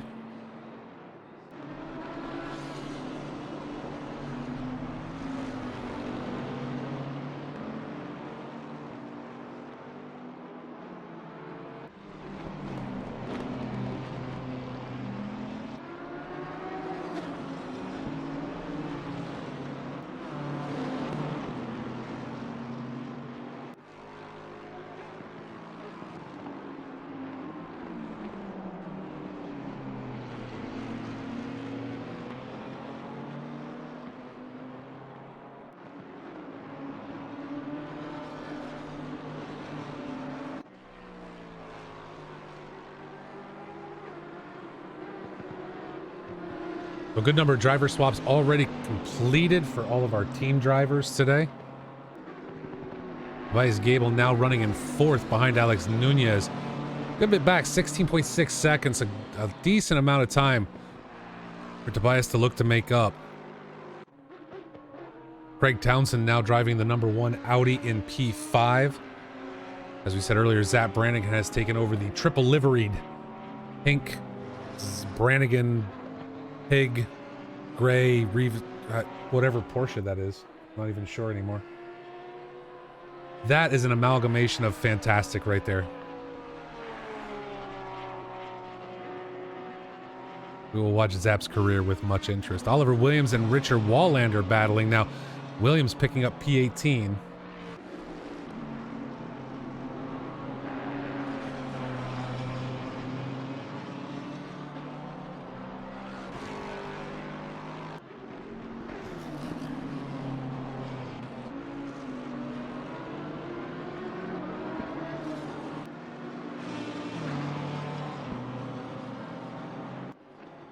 Borscher's now closing the gap on Todd Cormier and able to fly around as Cormier just heads into the pits. Glad I caught that pass.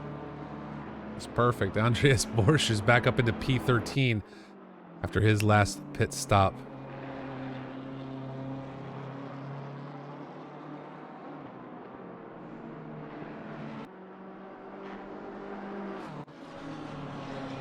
Oliver Williams at number 7 Lamborghini, currently running P18. Picking that up from Richard Wallander right there in the background in that BMW.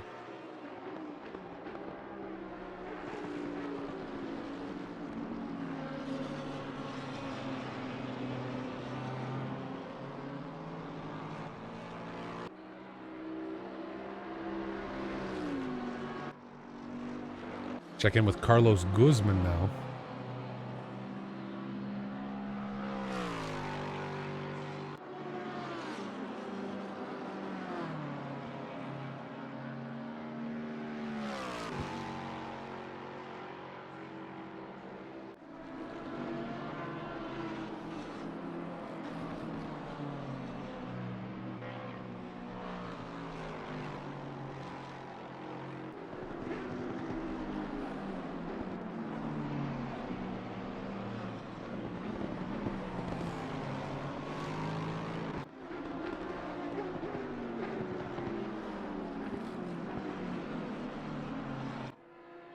Zach Brannigan closing the gap now on Craig Townsend in the number 1 Audi.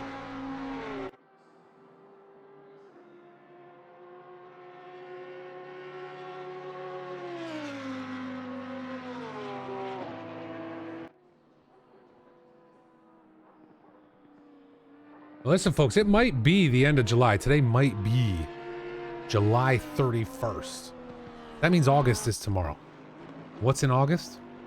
Right there, 6 hours of endurance series, 949 Trackalicious Sim Racing and Box3 Motorsports coming together to bring you this summer series. The last race, August 20th, 4 p.m. UTC, 12 p.m. Eastern Daylight Time, and you can catch all 6 hours right here at twitch.tv/box3_motorsports. Happy to have you folks with us. And that's not all. We got more. We got lots more coming up on August 14th. Ice rink open today. Circuit of the Americas. We're headed to Coda, and it's going to be cold. Very cold. Short race, 60 minutes. No endurance. But it's going to be frigid at Coda. And what's ice without fire? We're going to head to Indianapolis Motor Speedway. Special event. And I'm telling you right now, the track temps are going to be cranked.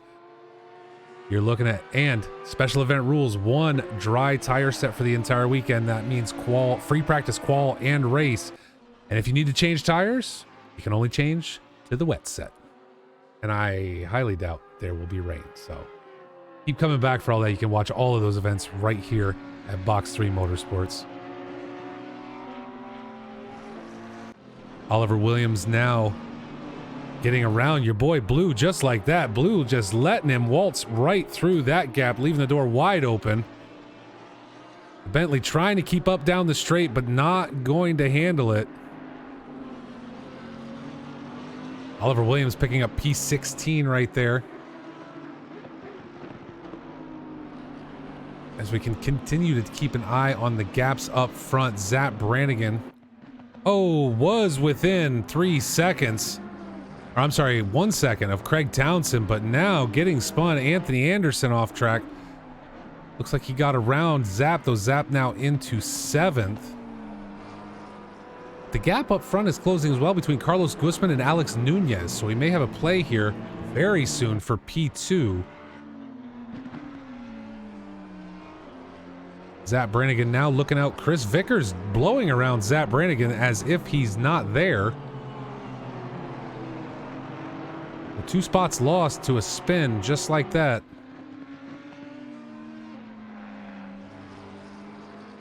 Stick with Zap here for just a minute. See if he goes into the pits, if he got some kind of damage on that Porsche that is slowing him down. Welcome in, Dean Guitarist. You have to tell me what livery you were talking about. I didn't see when your message came in, so I don't know what car we were looking at.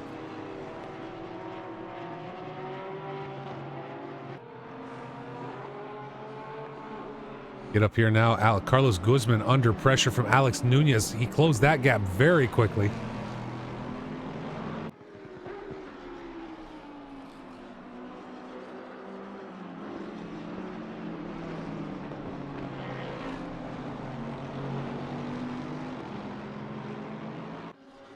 So Carlos Guzman so far, 147.534 average lap time.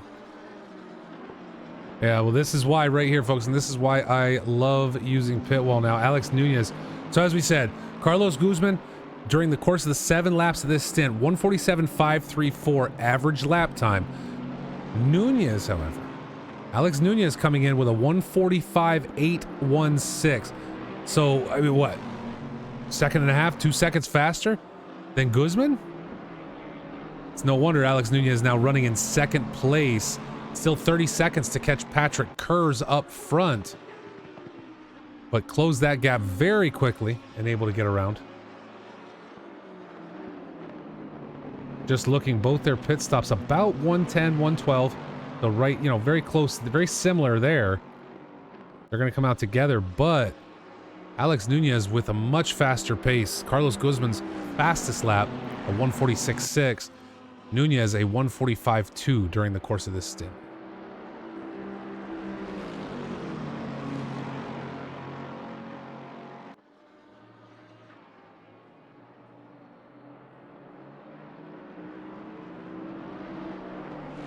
Zap Brannigan now into the pits, going to give up position and drop outside the top 10.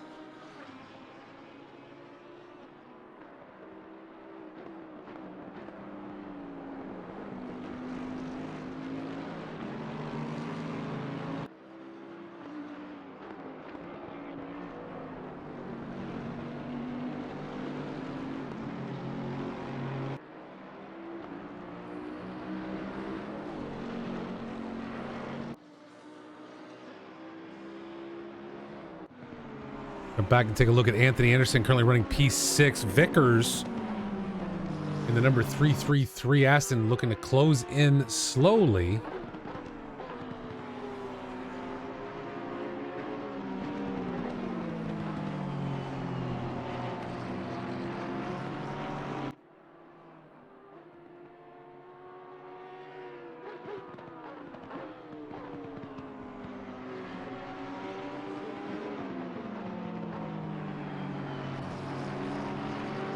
Then starts to close the gap not so slowly. He looks for the gap around Anderson. At number 16, McLaren.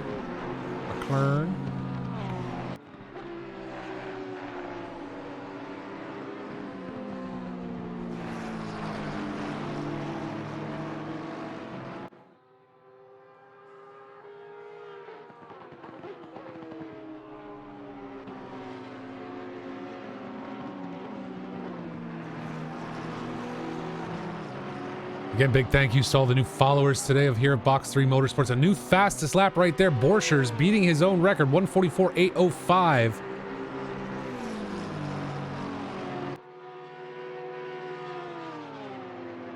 We'll keep our focus right here on Anthony Anderson, looking to keep Chris Vickers at bay. 43 laps down, 1 hour and 41 minutes left to go in today's 3 hours at Watkins Glen.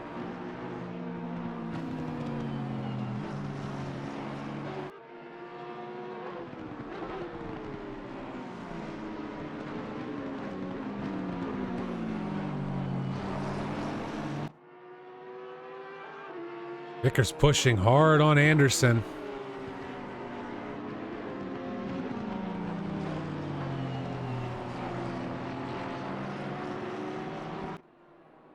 So if you look up a little bit further on your board, ladies and gentlemen, you'll notice Alec Nunez opening the gap over to Carlos Guzman now, 5.8 seconds.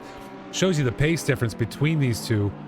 That has not changed since Nunez was able to get clean air in front of him. Still running those averages about 2 seconds apart.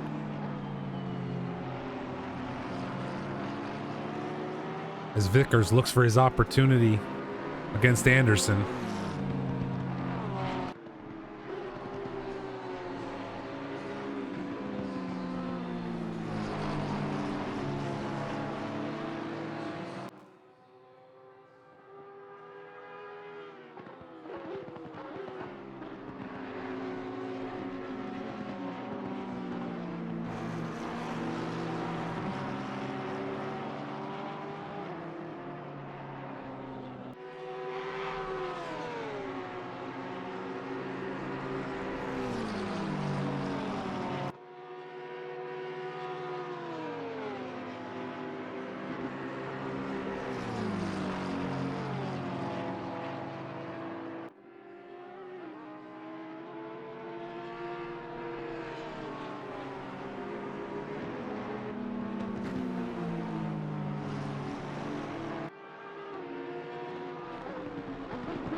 Anderson closing in on that corner, looking to shut the door on Vickers.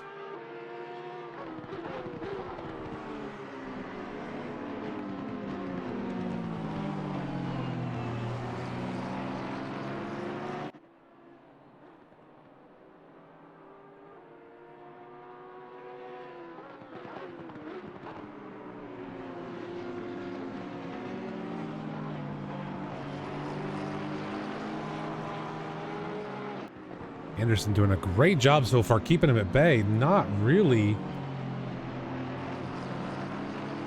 showing any crack thus far.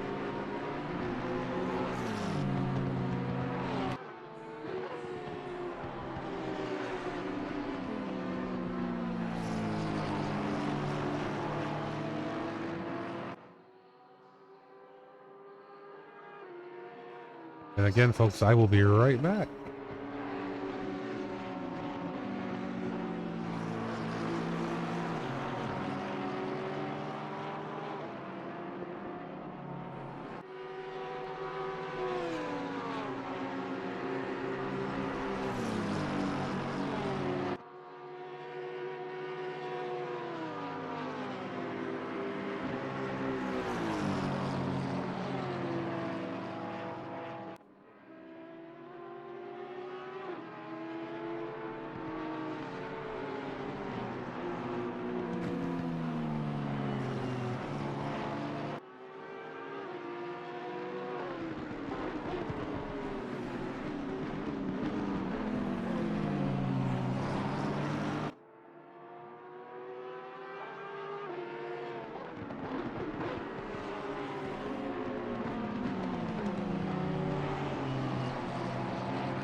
Again, Chris Vickers continuing to just beat the back end of of Anthony Anderson's vehicle.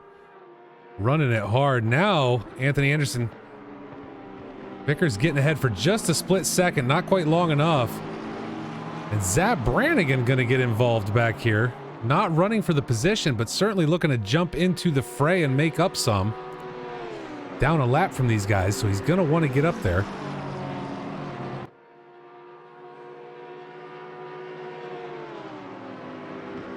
And now with Zap hung up a little bit here, what'll that allow Andreas Borchers to do behind him to close that gap, running right now at about 1.3 seconds, already closing down to about 1 that quickly.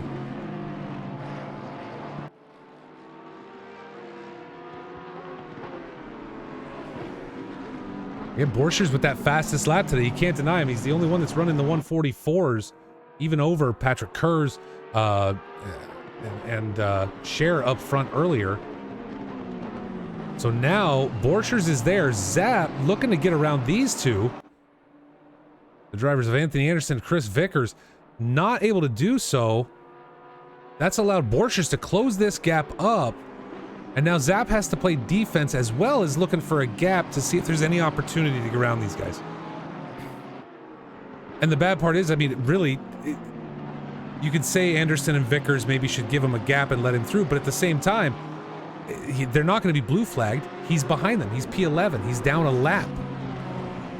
So even if he's got pace, he's going to have to find his own way around. Or Borchers is going to do it for him.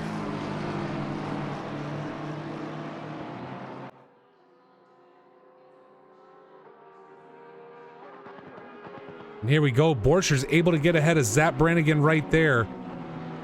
Anderson holds on one more lap against Chris Vickers. However, Zap pulls back ahead on the inside of T1.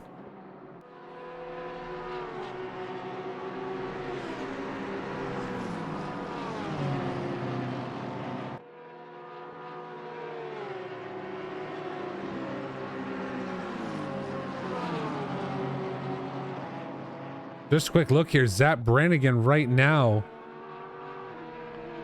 not pulling averages for these guys yet. However, earlier in this race, Zap Brannigan, before his previous pit stop, running a 147 flat, 147.051 average. Borchers 145.166. So Borchers definitely with the pace on Zap Brannigan, able to pull ahead.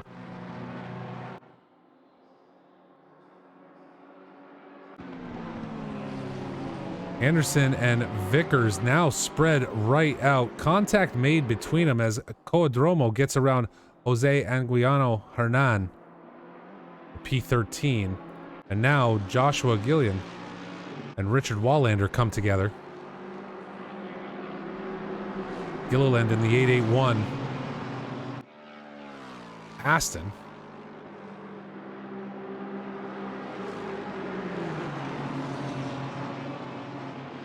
Against that number 35 BMW.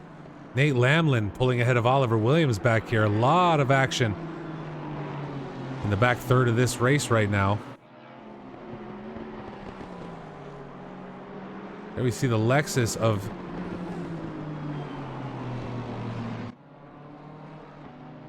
that's okay, Guzman. Yeah, that's right. The Lexus of Guzman way off track. Get back here to Gilliland and Wallander, though. Wallander coming up on the back end of Joshua Gilliland.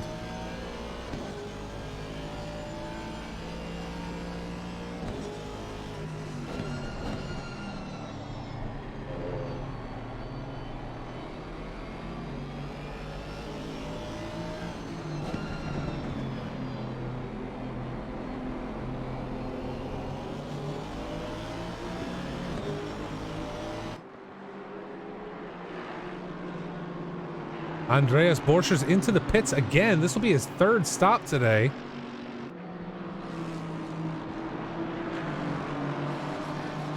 As Gilliland continues to keep Wallander at bay so far.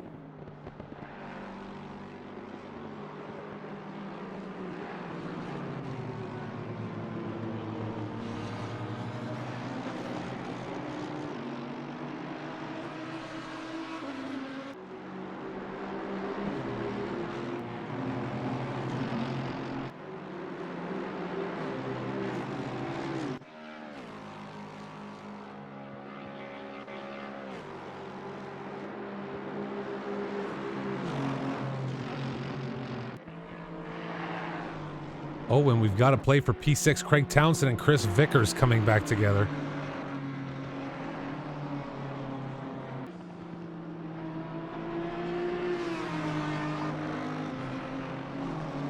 Borchers has decided to retire from today's race.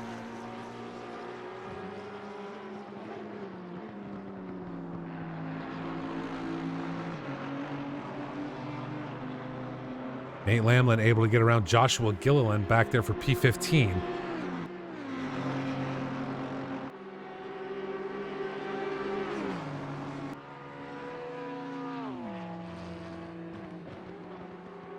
Oh, and Townsend dips a toe in the dirt. Is that what it's going to take? Chris Vickers able to make the cut on the inside of the chicane and take that position, moving up into P6 in that number 333 Aston. Nelson Ombranjosa in our chat saying Vickers making up ground, and so far he has shown it. Now up into P6. About 5.5 seconds back from Anthony Anderson. We'll see how long it takes him to get there. Wallander and Lamlin coming together now. Lamlin up the inside, able to take up P14.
Oliver Williams now looking for Joshua Gilliland in P16 as that gap starts to close down very quickly.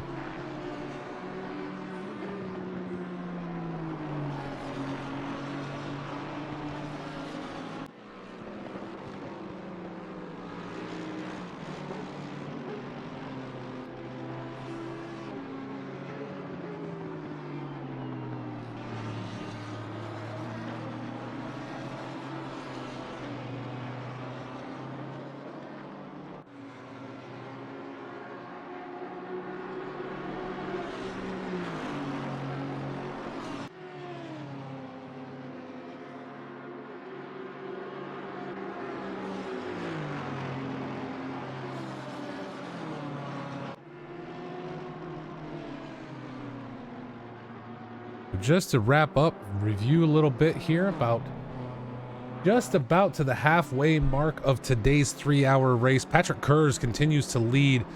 Alex Nunez actually slowly chipping away at that lead that we saw Cher bulk up during that first stint, down to 23 seconds now.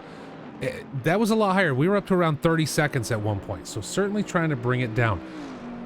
Carlos Guzman currently running in third. Got about a 23-second gap right now, but doing a great job. Tobias Gable out just tooling. We haven't seen him around anyone yet, but only about 2.3 seconds up to Guzman. We have a good chance of seeing a battle for podium today if that gap can continue to close and Tobias keeps making it shrink. Anthony Anderson running in P5 right now. Chris Vickers, P6. The Aston, Craig Townsend in that number 1 Audi, now back into P7. Paul Morris in the 239. Lexus in P8. Chris Pfaff right now in the number 2 BMW E9, and Micah Daigle takes over the Mercedes in P10. And if we look at that position delta to see who our winners and losers are so far today, as we get to that halfway point, Alex Nunez up 6 spots in this Bentley during the course of this race. Guzman 2, Gable 2, Anderson 2, Chris Vickers up 7 positions today. But you got to take a look down here a little bit lower. Chris Pfaff up 13 spots. Micah in the 9-9 car, shared with Peter Englander, William Maloko. I'm sure we'll see William take over soon. 19 positions to get themselves into the top 10 in that DeWalt Mercedes number 9-9 car today. Zappin team down 2, Dromo down 1. But another one we got to look at, Nate Lamlin. This guy's in the number 2. Blaine Hall, Ryan Canopin. So far, up 14 spots today. Now, we have yet to see Brian Canopin drive. We will have to see what happens there. We know he's got pace. Esports legend, Brian Canopin, will be taking over that car at some point. But right now, we've got to jump up to Carlos Guzman and Tobias Gable. Now, that gap under a second.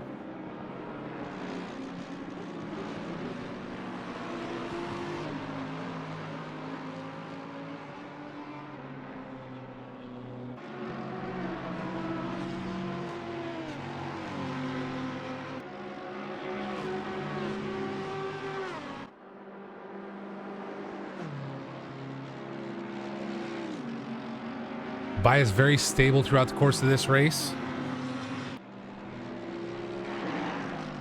Michael Daigle able to move up into P9 over Chris Pfaff very quickly back there.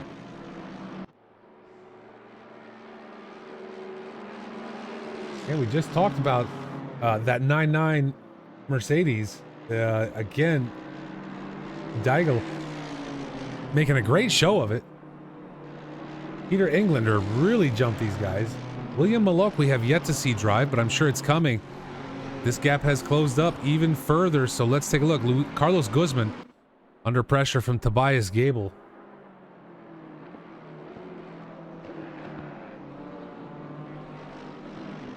We take a look at this stint. Gable 22 laps in on this stint. Guzman running about a 147.9 on average across the last 20 laps. Gable with a 146.5. So a full second and a half gap there between these guys. Gable with the absolute opportunity to close this up. Now he's falling back about 2.5 seconds. We got a back marker in the way. He gets clear. He's got the pace to close this up very, very quickly, depending on when, you know, our pit times happen, everything like that. LA Kings Dave, this is it teams or solo? We got all kinds. Tobias Gable, who you're looking at right now in that number 188 Audi, he is a solo driver today. However, he's chasing down Carlos Guzman in the 420, and that car is driven by Kevin Blanchett and Carlos Guzman together.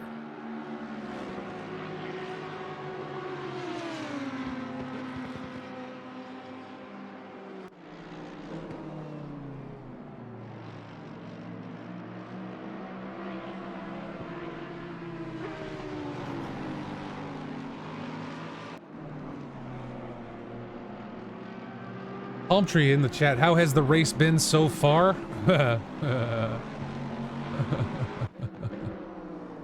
Well, Palm Tree, let me tell you.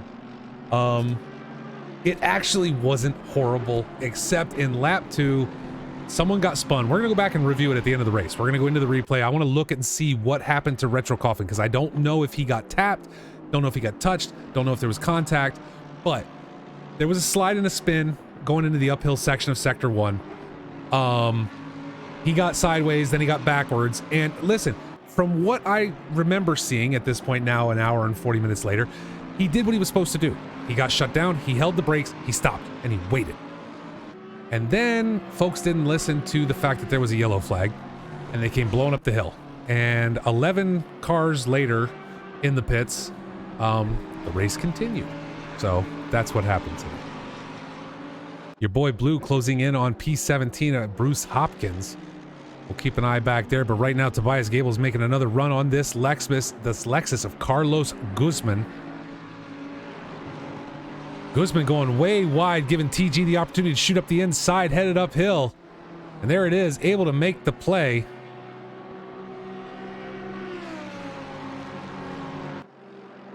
So again, we saw it, we looked at it. Guzman running a 147.9s over the course of this stint. 146.6s from Tobias Gable. He's got the pace and is now going to pull away, putting himself on the podium with an hour and 18 minutes left to go in today's race. Yeah, the second lap was second lap was definitely an adventure. But yeah, we will take a look at it here at the end of today's race. Again, your boy Blue in his number 96 Bentley tightening up right now on Bruce Hopkins for P17.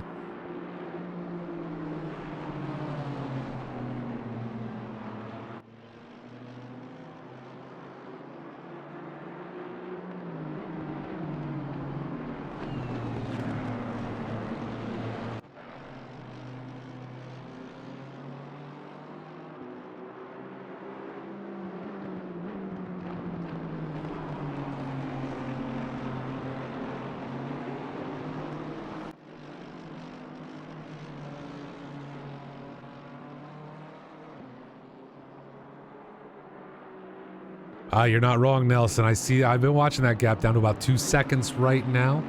We'll see if you guys tighten that up here before the pit stops kick in the next 15 minutes or so. Now Bruce Hopkins catching up on the back end of Joshua Gilliland. Your boy Blue still in tow.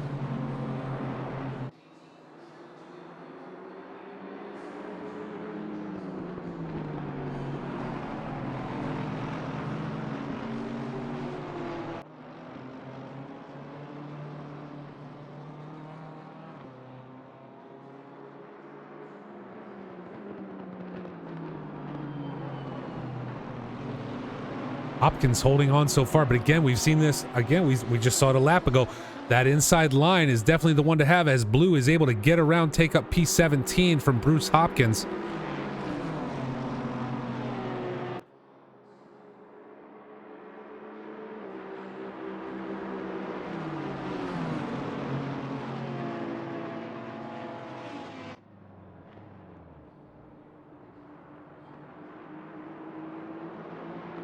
Let's make that comparison real quick. Hopkins running 149.6s, your boy Blue 149.7s. So Blue really not having the pace in this particular case, right? He's about a tenth slower on average throughout this whole stint, but he was able to make the play. Let's see if he can hold on to it. He's opened the gap to about a second so far.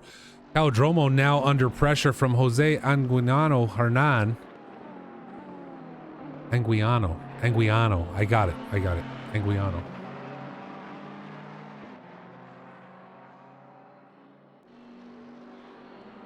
Oh, Blue has a fan in the chat. Bill. Welcome in, Bill. Caldromo now playing defense in that number 59 BMW against the Ferrari of Jose Anguiano Hernan. Hernan not quite able to sneak by through the chicane.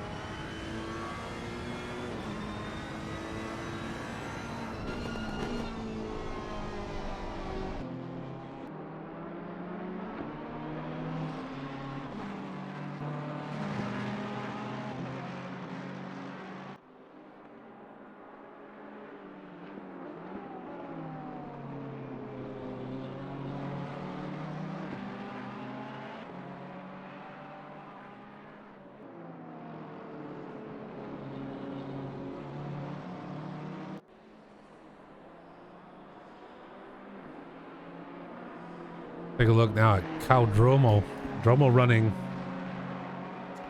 as we wait for times to come up here, about a 147.6.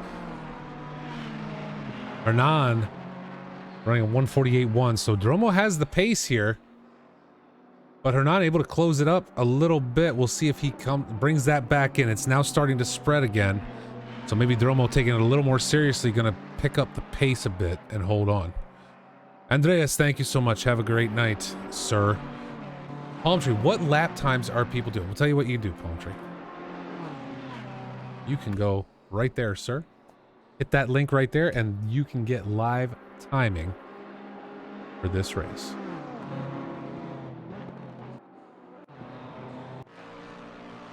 Paul Morris, Micah Dieg able to get around now. Paul Morris bringing him up to P8. But listen, nothing for nothing. Weigel is running a great race for his team so far in that number 99. But here's the thing. As we've said it before, we'll say it again. Peter Englander really brought these guys a ton of time. Micah Diego's doing the same thing. William Malok yet to take over as we wait for pit stops to start here at the top of the hour. But these guys are doing a great job today. They have easily gained the most positions during the course of this race, and they continue to do so, now up into P8. Okay, we'll take a look a little bit later. We'll take a look in the next hour at that position delta, see what teams have gained the most and lost the most during the course of this race. Don't forget, stick around at the end of the race. We're going to review the lap 2 incident that caused an 11-car pileup. We want to make sure we know what happened there.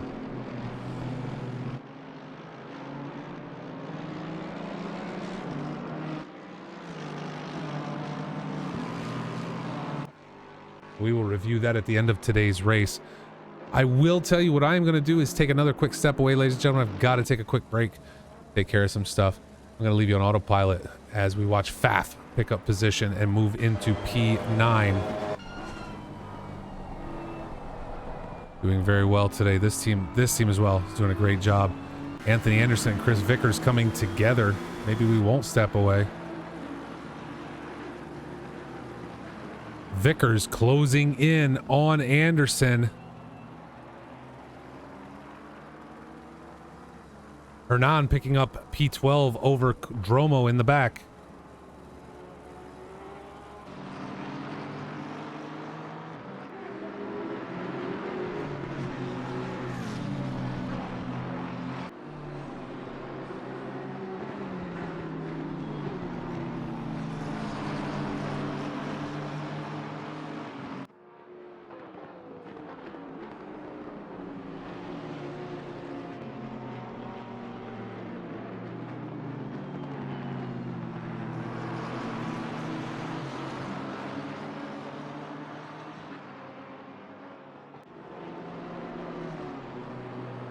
Let's take a look here at car number 16 in the 333 as Paul Morris heads into the pits. So Anthony Anderson, this stint, 147.366 average times. 147.366. However, Chris Vickers, 146.898. So we're really, I mean, Vickers has the pace here. He's just got to find his opportunity.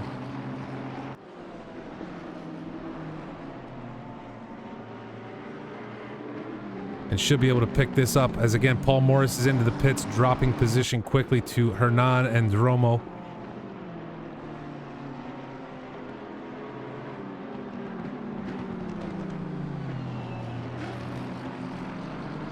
No clue, Palm Tree.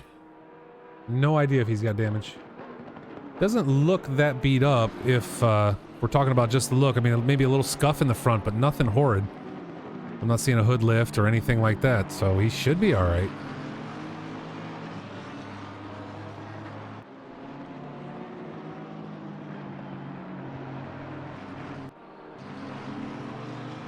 So folks, I'm going to leave you with this battle right here as I take a quick step away. Stick around. We're going to finish out this race. We've got a lot of stuff to talk about. We're going to review the lap 2 incident, see if we can make sense of what happened, and a lot of action still to come. We've had action throughout this whole race, battles, cars coming together, cars going apart. A lot of great driving as pit stops will start to roll through here in just a minute. It's a great time for a break. I will be right back with you. Stick around. Box 3 Motorsports is going to stick right here.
I am back, folks. Thank you so much for your patience as we check in with Nate Lamlin.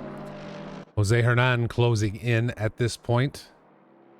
Getting down to about 1 second. Zach Brannigan into the pits.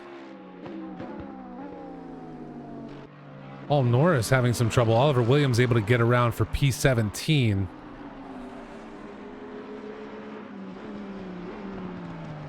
As most of our top 10 drivers only into the pits once, except for Micah Diego in now, and this is their third stop with a drive-through and a stop-go 30. This team's suffering because of those mistakes. Chris Vickers having been into the pits twice, currently running P7. All the rest of the top 10 only having been in once, except for, again, Nate Lamlin. Four trips to the pits thus far with one drive-through, still running in P10.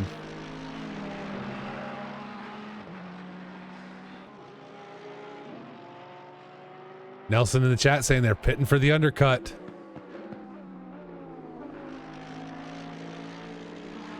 So Chris Vickers having been in and out now. We will see where they land at the end of this race.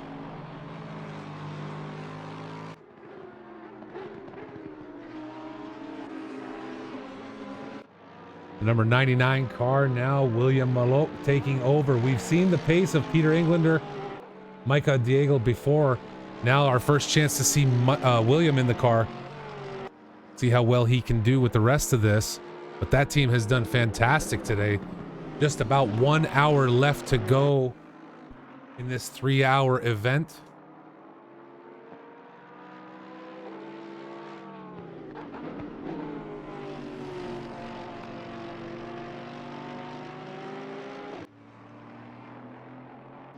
As we review, Patrick Kurz continues to lead this race, but we saw it. Alex Nunez now only about 2.5 seconds back. So Alex has worked very hard to close this gap during the course of this race. Let's check in the 5:49 and 13. So let's bring up some times and see what we can find out about these cars and the pace of these last stints. So Patrick Kurz running 147.1s. Across the course of 31 laps in the second stint of this race. Nunez 146.1, so a full second. Alex Nunez has been pulling a full second against Kurz. Now we haven't seen Wolt Roddy in the 549 yet. Alex Nunez running by himself, so if Alex can continue this pace, he's going to look to step up into P1 on this. A full second pace he's going to take over at some point. He's just going to have to wait for that opportunity. Tobias Gable continues to run in P3, now into the pits. Should allow Carlos Guzman to jump up if he doesn't pit this lap.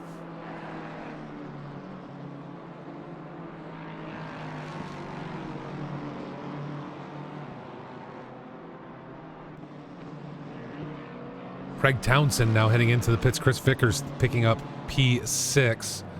And Guzman does head into the pits right now at the top of the hour. 58 minutes left to go in this 3-hour event today. Let's jump up front to Patrick Kurz and Alec Nunez, though. Again, Nunez a solo driver today. Both of these guys on lap 67. We should cross over the 90 lap mark at some point during the last hour. Just looking at this stint, if we talk about best laps, Patrick Kurz 147.4, Alex Nunez 145.9, a full second and a half on that best lap delta.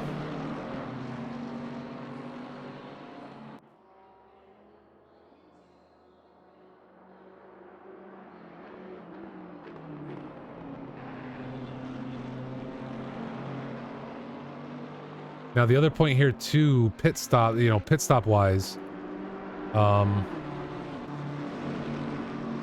going from Cher to Kurz, 111.039, 110.8, so about 0.3 faster in the pits for Nunez. That's not going to save you much, but when you're within 0.7, you can come back out right in that same position and close it up depending on your pace compared to Wolt Roddy, who I assume will be taking over this vehicle when this stint ends. And now Nunez within 0.3 of a second. As we said, a 1 second delta between these two. Alex Nunez to the good.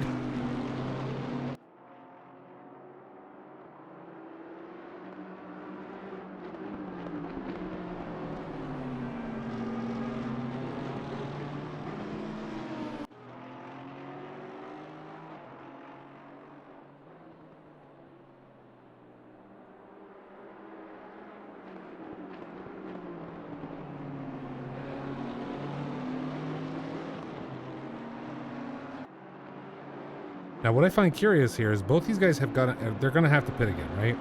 We know they're both going to have to go in at least one more time. If I'm Patrick Kurz, do I know my teammate Roddy well enough to know whether or not he's got a better pace than I do? And if so, do I head into the pits because I want to go ahead and not have this fight? But Nunez is going to go for the undercut on this team. Well, there you go. Alex Nunez taking the undercut against Patrick Kurz and team as we wait for them to decide to make that pit stop. Tobias Gable now going to pick up P2.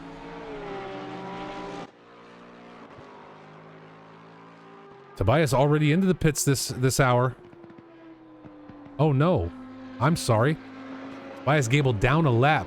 Nunez is going to be able to come back out in second place on this lap. Nate Lamlin and William Malok now.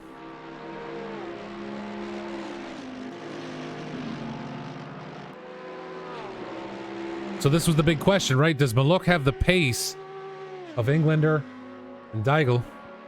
And if so, how far can they get during the last part of this race?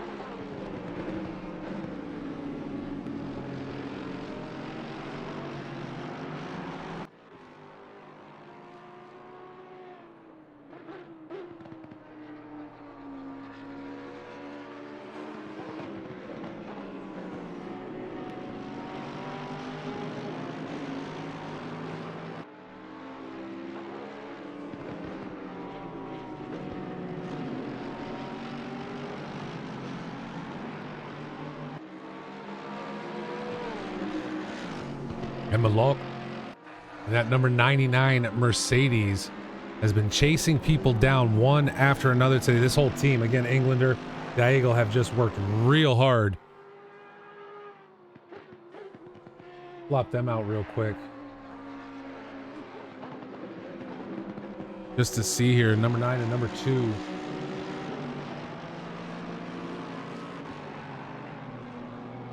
So Lamlin during the course of this stint. Oh, and Tobias Gable, yellow flag. Kevin Blanchett able to take up P3 now over Tobias Gable. Let's jump back 30 seconds, folks, just see if something happened here.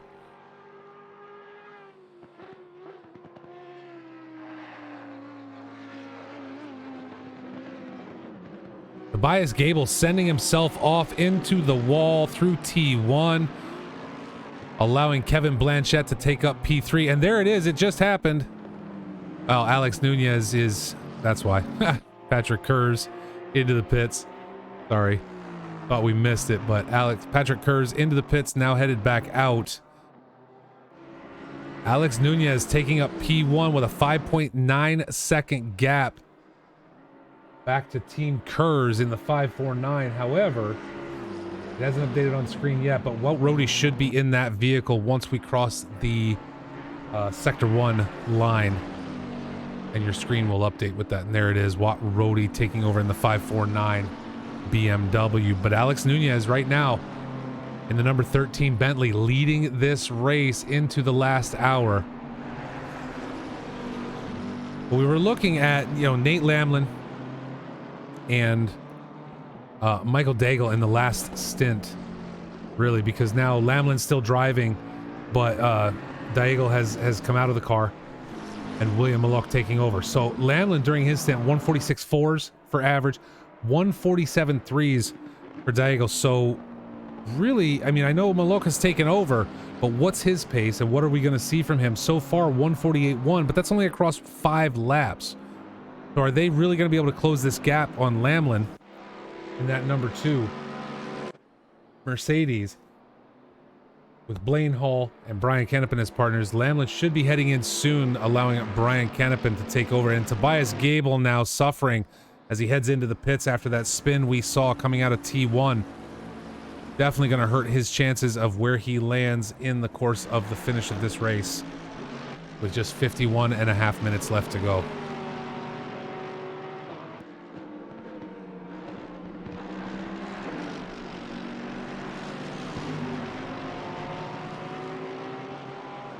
Chris Vickers in the 333, now up to P4.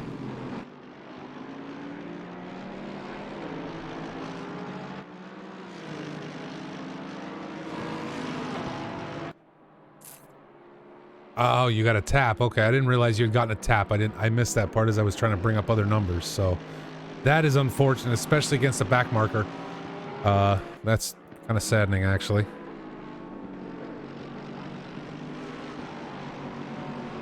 So again, as we've done a couple times during the course of this race, let's take a look again at the changes in position.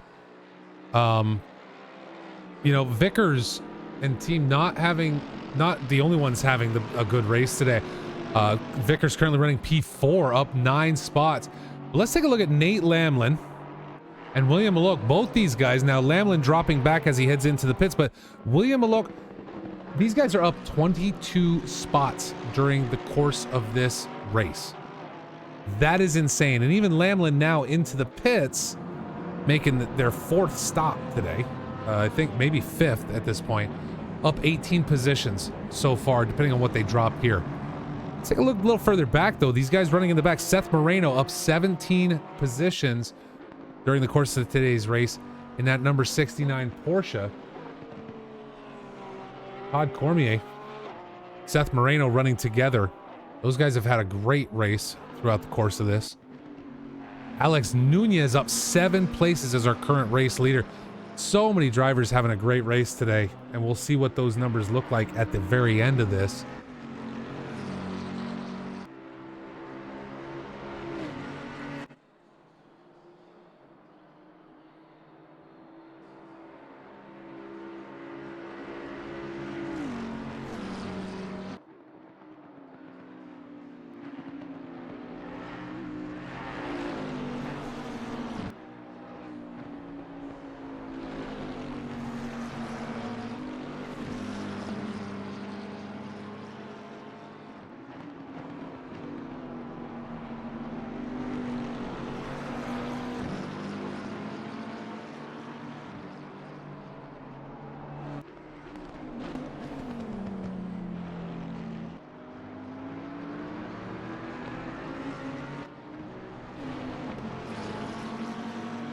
Now with pit stops cleared, things starting to clear out a little bit, and firm up a little bit. Alex Nunez now with a 14.5 second gap back to Walt Roddy.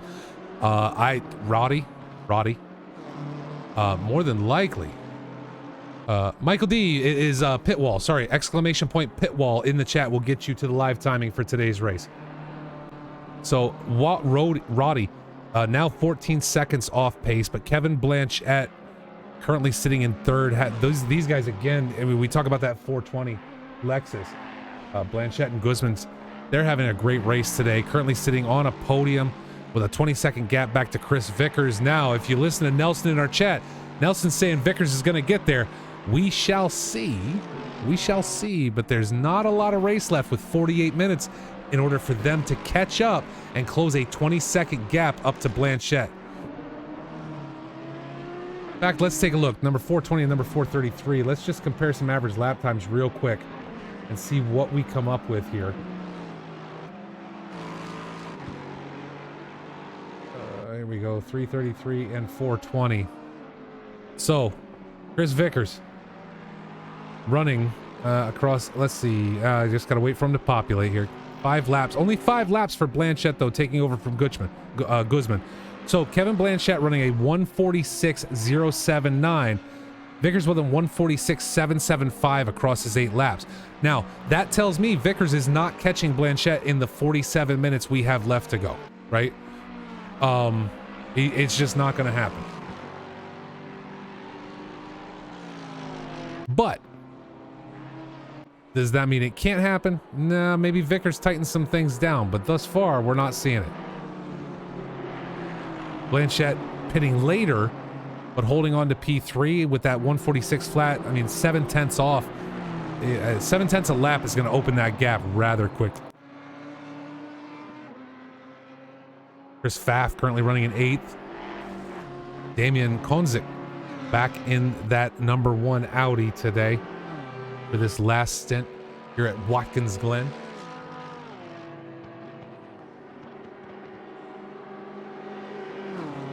We're in traffic. Anything can happen. And you're right. I won't take that away from you, Nelson. 100% anything can happen during the course of this race.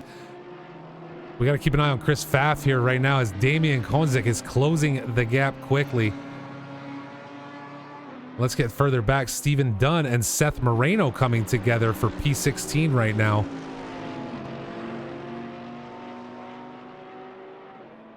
Dunn's first time out in that number 96 Bentley, taking over from your boy Blue Lewis. We watched Lewis Ricard earlier in this car.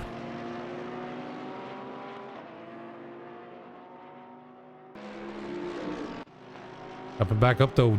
Konzik has closed in on Pfaff very quickly. Gonna put the speed of that Audi to work against that number 22 BMW.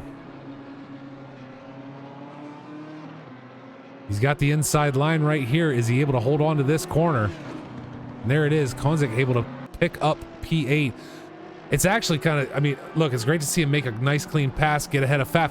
But remember, Konzik started this race in P2, led this race for the first 2 laps, and then suddenly just dropped back several positions out of nowhere. I mean, we saw no damage on the car. We didn't catch any incidents.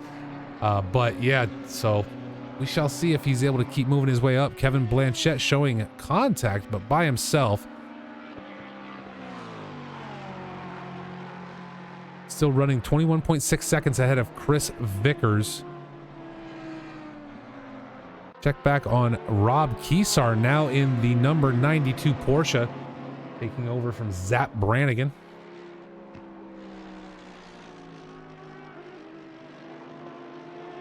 Oh, and Rob deciding off to the side was the way to go. TJ Cooper and Brian Shaw coming together now for P18. Cooper in that 881. Aston taking over from Gilliland. Saw Josh Butler in it earlier. Brian Shaw looking up the inside in that number 7 Lamborghini. Not quite enough though.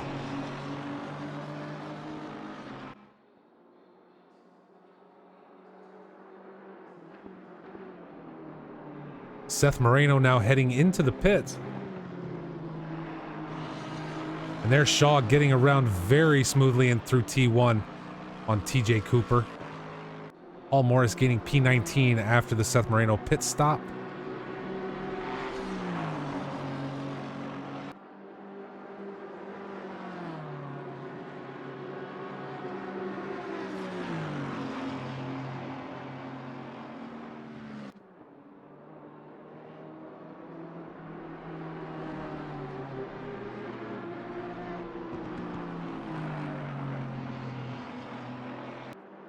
Rob Keesar now into the pits. We saw him drive off track just a half a lap ago, so curious if there's any issues with the vehicle or anything that made him need to come into the pits, unless that is a drive-through. Keep an eye out here real quick and see, is that what's happening here?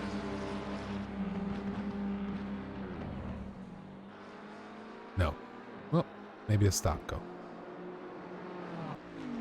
Alex Nunez still 20 seconds up over Wout Roddy.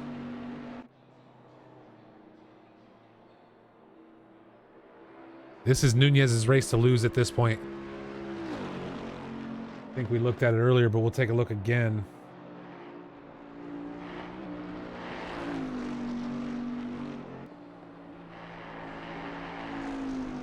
So just looking at pace between the 549 and the number 13 here during the course of this particular stint, right? We already know what's happened before. Let's look at this stint.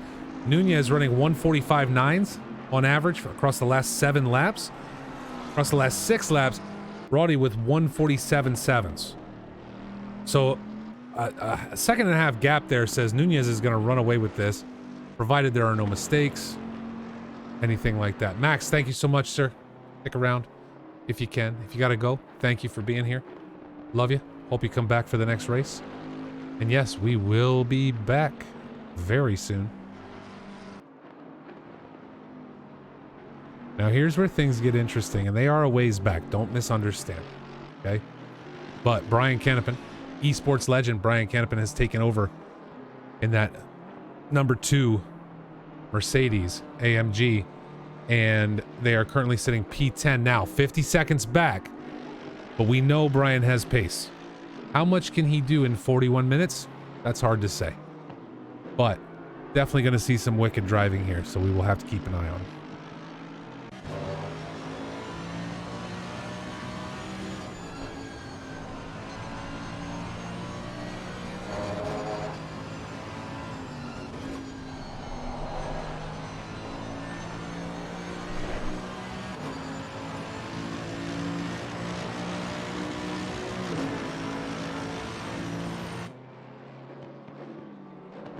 And in all honesty, I mean, really waiting to see if Canopin pulls a new fastest lap. We know we were getting those earlier from Borchers.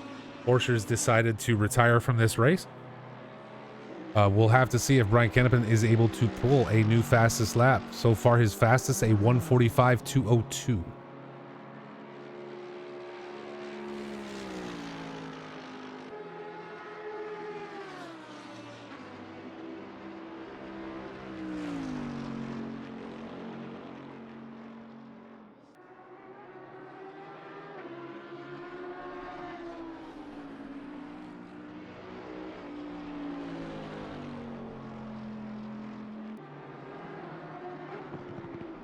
And Brian Canopin into the pits.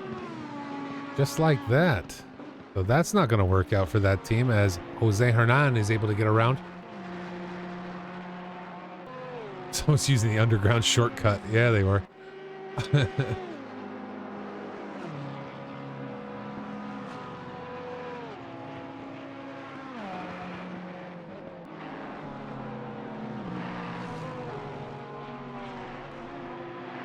To be curious to know why Canopin went into the pits, unless this is a stop-go for some reason. We'll check the board here and see if that shows up at some point. Damian Koznick now gaining on William Malok in P7 in that number 99.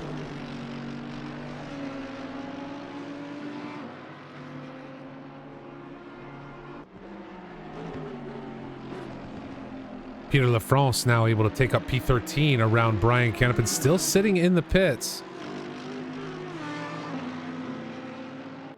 Oh, I believe they have disconnected. We lost Mr. Canopin. And now we got a battle going back for P17. TJ Cooper fighting off Paul Morris.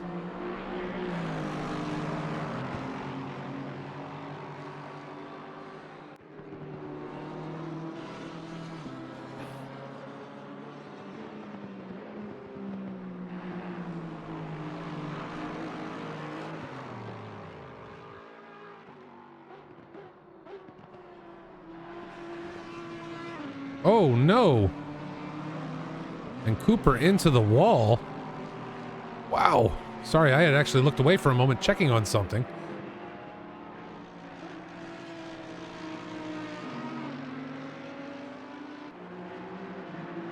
So TJ Cooper into the wall, losing position to Rob Kesar. That number 92 Porsche taking up P17. We will check in again with William Malok and Damian Konzik as they clear back markers. The front end of that 881, as you can see, very severely damaged. We'll see if TJ Cooper needs to head into the pits from that.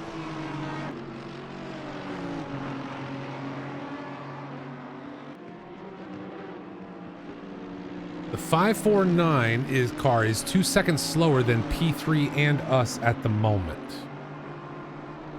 Yeah, but you got to make up over 60 seconds. And you have 37 minutes. 2 seconds per lap. Averaging about 30 laps per hour. That's, yeah, it might come close. It might come close. Anthony Anderson running his own race right now. Doing great, sitting in P5.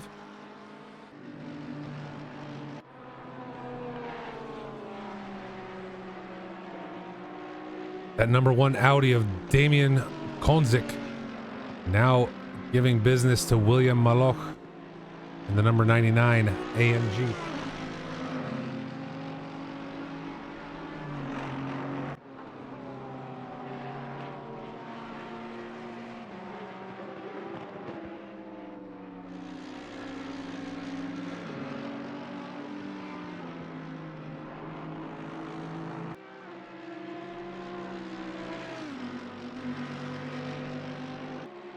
Damian Kozik up the hill. Oh, and the AMG is off. William Maloch bending it into the wall. Let's roll that back. I don't believe there was contact there at all. It looks like he just ate that curb a little too much and wasn't able to keep that Mercedes under control. Damian Kozik able to pull up into P7. Let's take a look here. Number 549, Roddy. Currently running 148.051 for an average lap time across the last 9 laps. Blanchette 146.029 and Chris Vickers 146.354. So, yeah, Roddy definitely running slower. You're absolutely right. But check on Maloch and Faf now. Maloch just struggling in there. Just a little too much curb was all it took to throw the back end of that Mercedes out. And we'll now have to see if he needs to end up pitting because of that. Definitely a wall glance, but nothing too horrible. However, you're only 3/10. Vickers is only 3/10 faster than Blanchette. You're 21 seconds back. Again, you've only got 34 minutes. So, no, I think Roddy's doing great. I think he's doing fantastic. Team's sitting in second place. He's 31 seconds up, or 39 seconds up at this point. That's 40 seconds to close a gap on in 34 minutes. It's going to be difficult. And it's not just close the gap, it's get around when you get there. Now, if we end up in a 3-way battle for second, that's going to be crazy. William Luck's team, though, at number 99 up right now. So many spots, 21 positions during the course of today's race. These guys are having a fantastic race.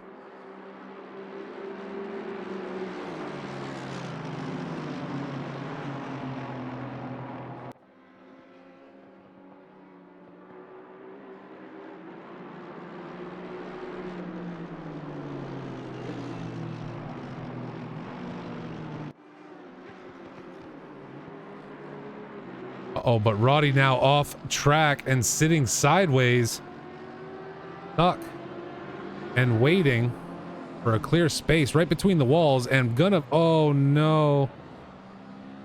This is gonna play havoc with everybody trying to get around as he waits in between these walls for space to clear. Losing a ton of, and there it is, Kevin Blanchette up into second position. Chris Vickers now coming up very quickly. And Roddy unable to get turned as traffic continues to whip by.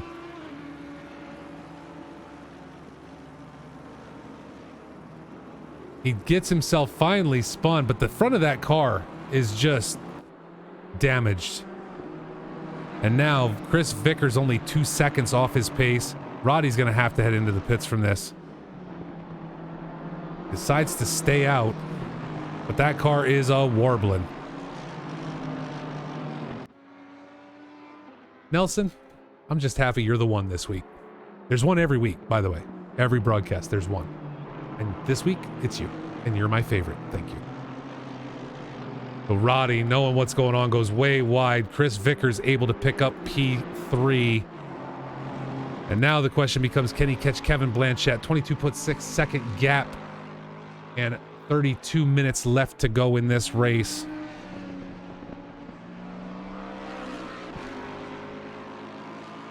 Blanchette, Carlos Guzman in the number 420 Lexus.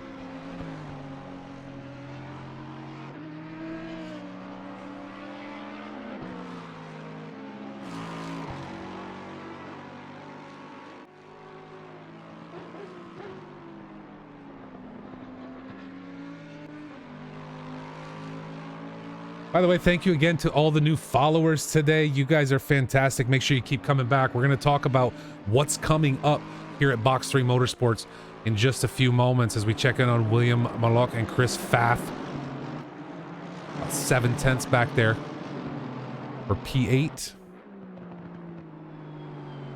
Maloch with a little bit of struggle, but holding his own right now.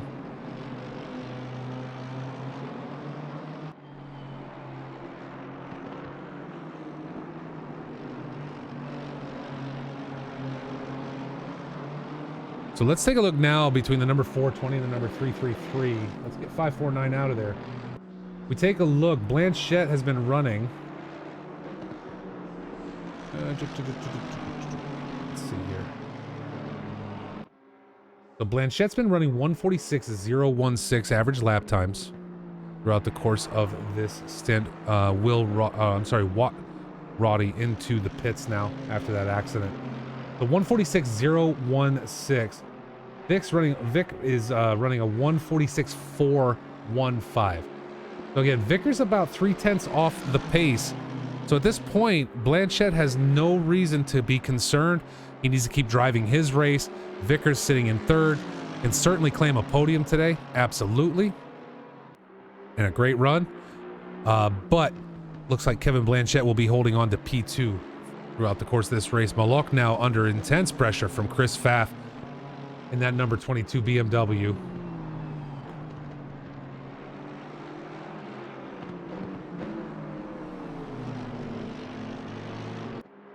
So Tobias Gable possibly looking at a top 5 finish here if he's able to get around before Roddy can get out of the pits. But Roddy's out and moving again, so quite a bit of distance there between them. Stephen Dunn now into the pits in P15 after dropping to Brian Shaw.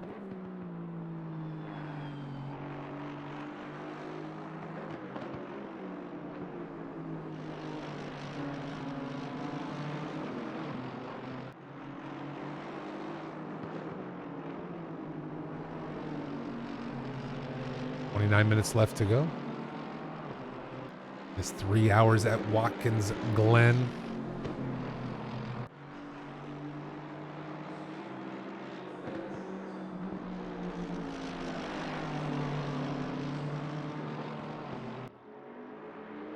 As I said, if you are new to the channel, thank you so much for coming in. Thank you so much for those follows. I appreciate it. We appreciate it as a league. Focus is always on these drivers, but let's talk about it for a minute because you guys, obviously, if you're here, you like racing, what's coming up with Box3 Motorsports real quick. 949 Trackalicious and Box3 bringing together for one more race this summer at Mount Panorama, August 20th, 4 p.m. UTC, 12 p.m. Eastern Daylight Time. You're going to be able to watch that right here at Box3 Motorsports.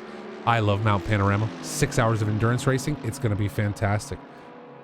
If you enjoy just crazy weird shenanigans, we're going to do that this summer too before season 4 kicks off in September.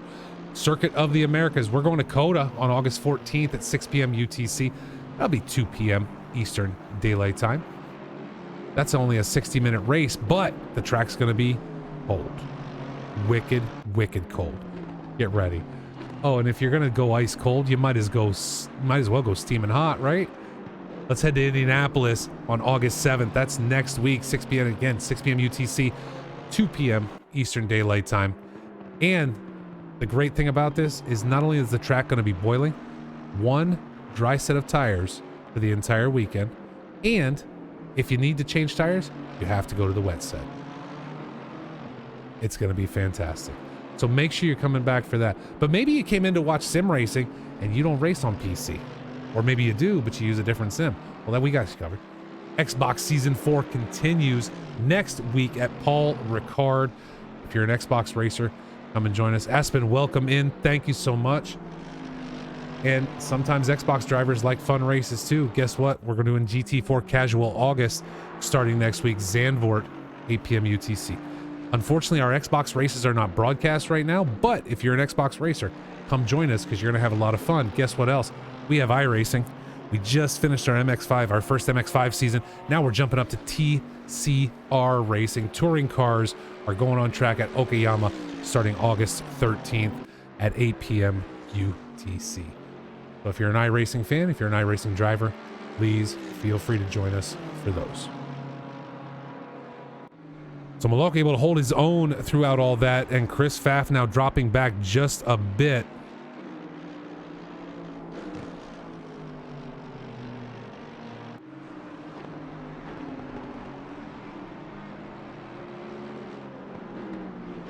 Don't forget, if you want to watch live timing for today's race, head over to pitwall.live/timing/box3.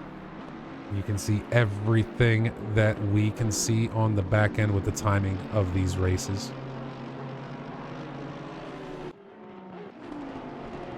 Alex Nunez continues to lead this race in the number 13 Bentley by a whopping 70 seconds over Kevin Blanchette, currently running in second. Kevin Blanchette, Carlos Guzman having a great race today, up 3 spots into number 2. Chris Vickers picking up a podium position for his team in that number 333 with Nelson Abronhosa in our chat today. All these guys are very well spread out, so plenty of time. It's really their race to lose at this point.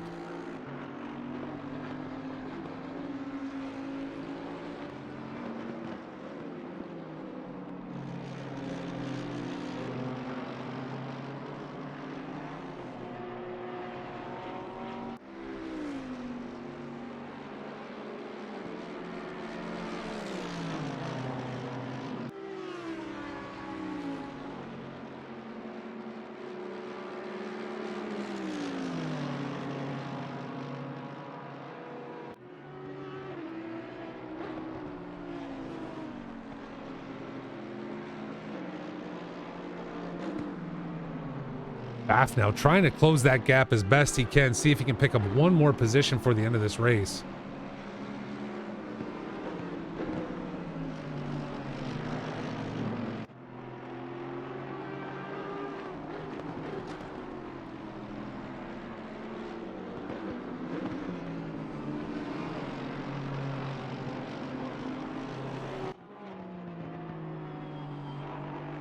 Just not quite able to close it up though.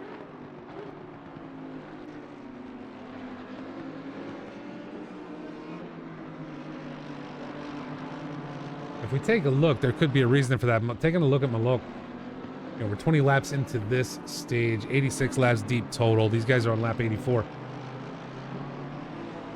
Malok running a 148.1 average across this stint, and Pfaff a 147.7. So Pfaff, I mean, obviously Pfaff has the pace, but he's just not able to lock it down throughout the course of this stint.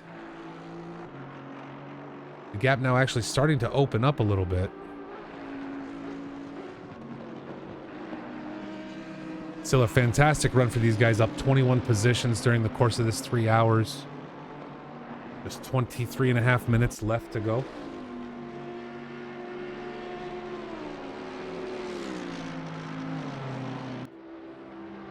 And with things so spread out, I am going to take one more quick break here before the end of this race. I'm going to leave you on Damian Honzik as William Malok and Chris Pfaff start catching up to Damian. The front end of that Audi is not looking the healthiest, so with damage, we'll see how much it's slowing him down and allow these guys to close this gap.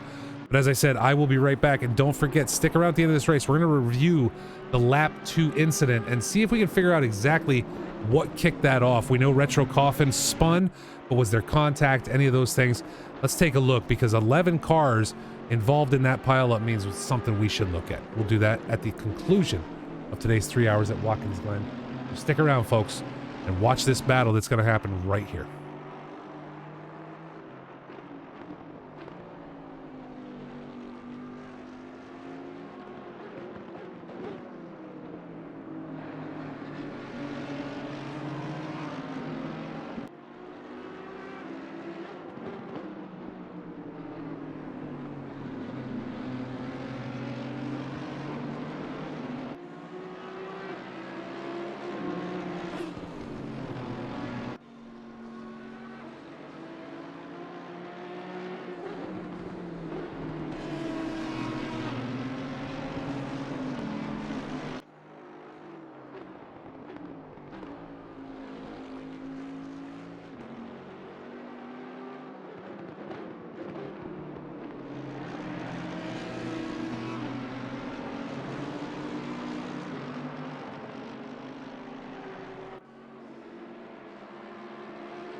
But both drivers able to clear Damian Koznick in that number 1 Audi.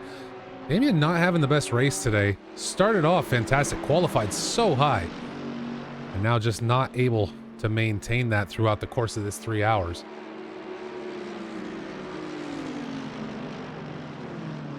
Alex Nunez clearing back markers into the chicane at the top of the hill.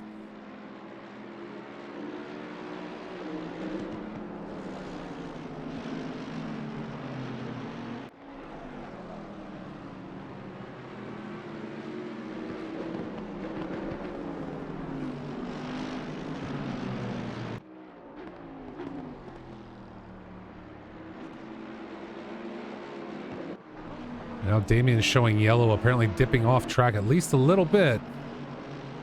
But as I said, I said earlier, the front end of that Audi just not looking the healthiest, and really probably playing havoc with the aero and slowing him down quite a bit. He's got plenty of time back to Caldromo, so I don't see him losing and dropping out of the top 10, but got to be a little disappointing today. Again, let's look at those position deltas. Down 6 spots from number 3 today. And again, leading the first 2 laps of this race. So excellent qual there and just not able to hold on to it. But Chris Vickers, certainly a great drive from Chris and Nelson today. Up there 10 spots up to finish or to get up into P3. Hopefully able to hold on to it. William Malok, Peter Englander, Micah Deigel. And the number 99 up 22 spots, though, easily the race champions today. And certainly maybe not the winners, but you understand what I'm saying. 22 spots up. These guys did a fantastic job. Let's not look back, forget to look back a little further. Todd Cormier, the number 69 car with Seth Moreno. These guys up 11 spots during the course of this race. And somewhere I missed it, but Brian Kennepan, they did come back in, and Brian Kennepan able to set a new fastest lap, 1:44.365. But of course, these guys sitting back in P21 after a disconnect. Zap broke the car. It didn't shut off, so they lost out.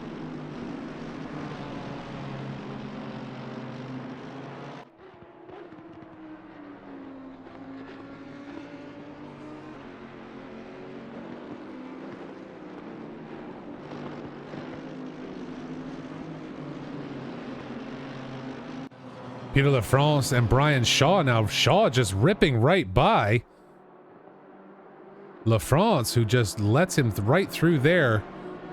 But Brian Shaw, that number 7 Lamborghini, able to just pick up another position here towards the end. Get this team up into P13. The team of Brian Shaw and Oliver Williams.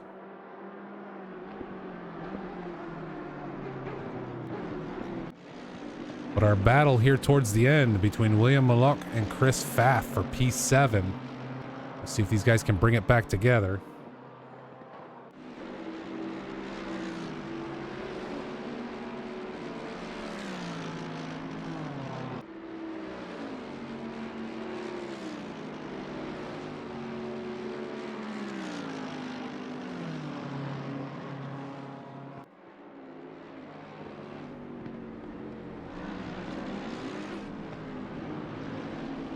I think one of the things I'm really enjoying, and Tobias Gable dropping off quickly again.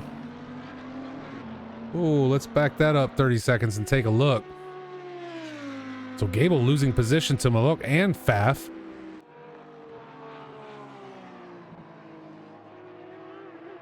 As the Audi not eating quite as much curb as Tobias thought it could. And he gets himself sideways. Oh, and drivers having to go way into the grass to get around him. Wow, Tobias dropping to P6 now. Or actually, no, he'll be further back than that once this is all said and done. He teleported to the pits, so we'll have to wait for the catch-up here to happen. But Malok and Pfaff both getting around him.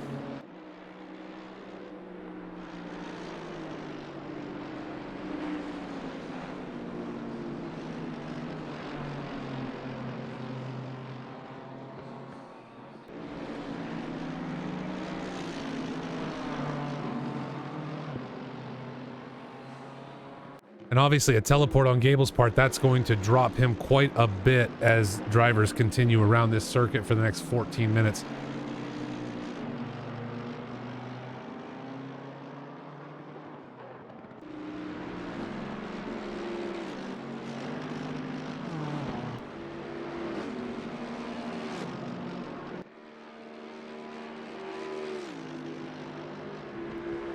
Tobias Gable now out of this race. Still in there though, but out of contention right now.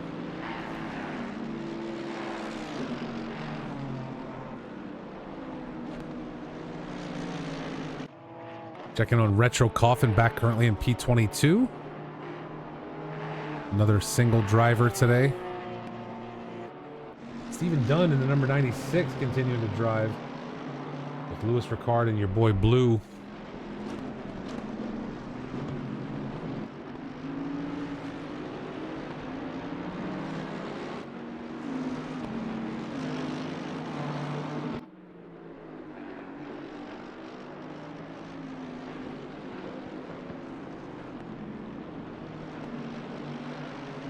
There we see Gable continuing to drop down the lineup as he sits in the pits.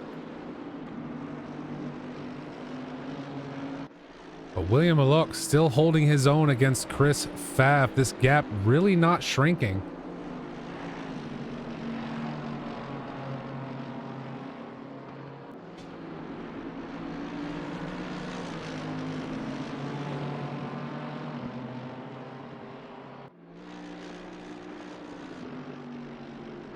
One thing I want to discuss, folks, I mentioned it way at the beginning of the broadcast when we started off today, but everybody get ready, because come October, we are kicking off, well, not kicking off October, it's not until October 15th, another 24-hour endurance race. It's going to be fantastic, and this time, it's all for charity.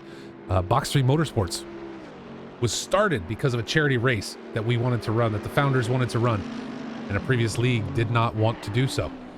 We said it was a good idea, so we broke off and we did our own thing, and we are doing a 24-hour endurance race in October. It's going to be fantastic. We're going to raise money for Extra Life for children's hospitals across the United States and Canada. We're putting plans together on how we're going to do this. We want to share not just our stream, but driver streams. We want drivers to join us in our fundraising if they want to. It's going to be fantastic. So expect announcements on that very soon. We're finalizing some details, and we want to get it out to give drivers plenty of time to join. Put your teams together and come around for a 24-hour endurance race in October to support Extra Life and the Children's Miracle Network across the United States and Canada. What track for that event? Nelson. We're going back to the mountain. We're going back to the mountain. Yes, it will be Bathurst. I will say that now. It will be Bathurst. 24 hours, Mount Panorama. I want to watch cars ping pong down the mountain for 24 hours. It's what I do sitting here. So it's going to be my new favorite.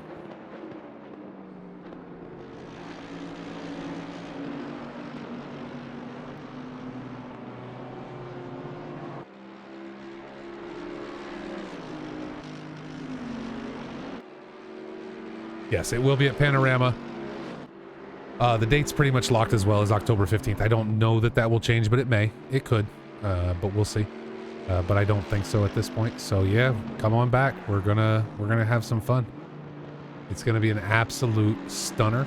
I love 24-hour races. We've done one so far earlier this year. We made it 21 hours before the server crashed and we had to give up. But the great part is you'll be able to watch all of it right here.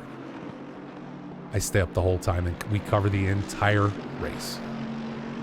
But looking at playing some events for this one so that it's not just the race. To me, much like this weekend's 24 hours at Spa, you know, if you're there at the race, if you're in attendance, not just watching it on live streaming or on TV, it's an event, right? There's concerts, there's all kinds of things that go on. So I'm looking to turn this race into the same thing for this broadcast, and we'll see what we can put together and bring together for a great broadcast, for a great cause. It's just going to be a lot of fun, and it'll be around the 1-year anniversary of Box3 Motorsports as a league. So it's a great time to celebrate. We're going to have a lot of fun. I encourage every one of you to join us.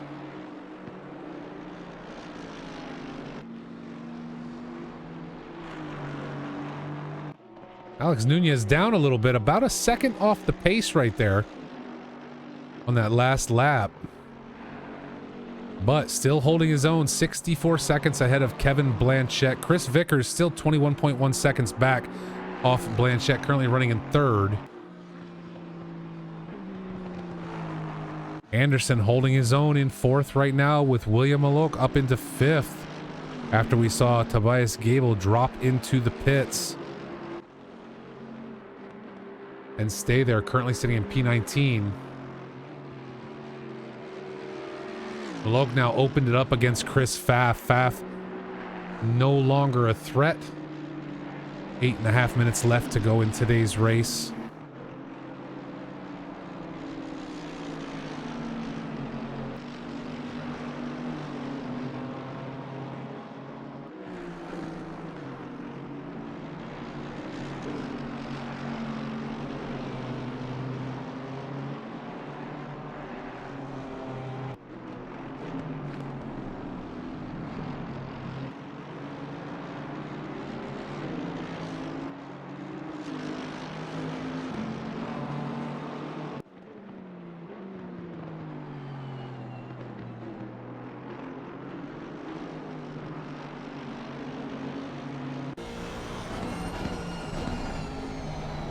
Go a little on board with Chris Vickers now. Autopilot jumping itself around all kinds of fun ways. Rob Keesar driving that number 92 Porsche. And again, the way these guys just mash their liveries together is just, it's fantastic, but in a scary way. It almost makes it look like that Porsche was welded together in in 3 sections and 2 seams, and it's scary.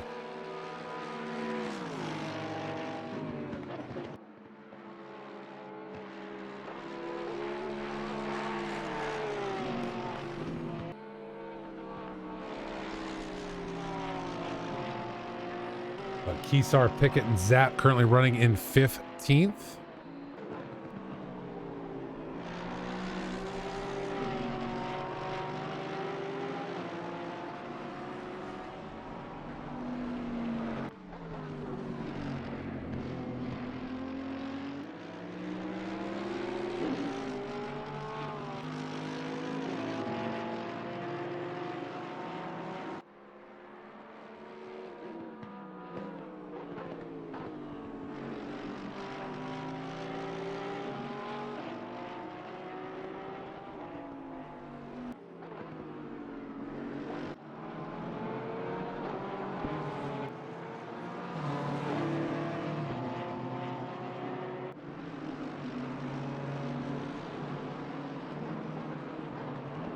Chris Pfaff still not able to close that gap down against Malok at this point.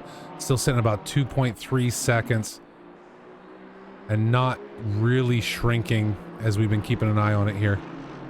Brian Canopin back in P20, setting a new fastest lap, our 1:45.062. I think that's our only 1:45 during the course of today's race.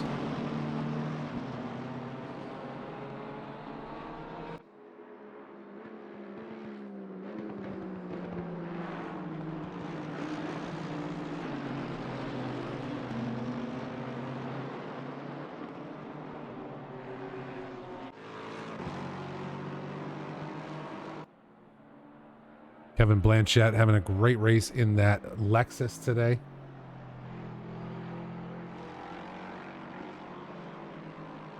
Sharing the seat with Carlos Guzman. These guys up 3 spots to P2. But really a fantastic drive from them as we come under the 5-minute mark. Just a few laps left in today's race.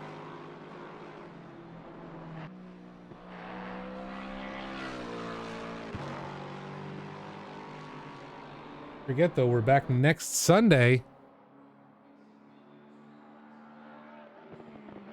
Which one is it? Which one is which? I think it's Coda. It's this one? Yeah, August 7th, Indianapolis. It's going to be hot. 60-minute race, one dry tire set for the entire weekend. And I guarantee you, somebody's going to find a way to pump that tarmac up over 40 degrees for practice, qual, and the race.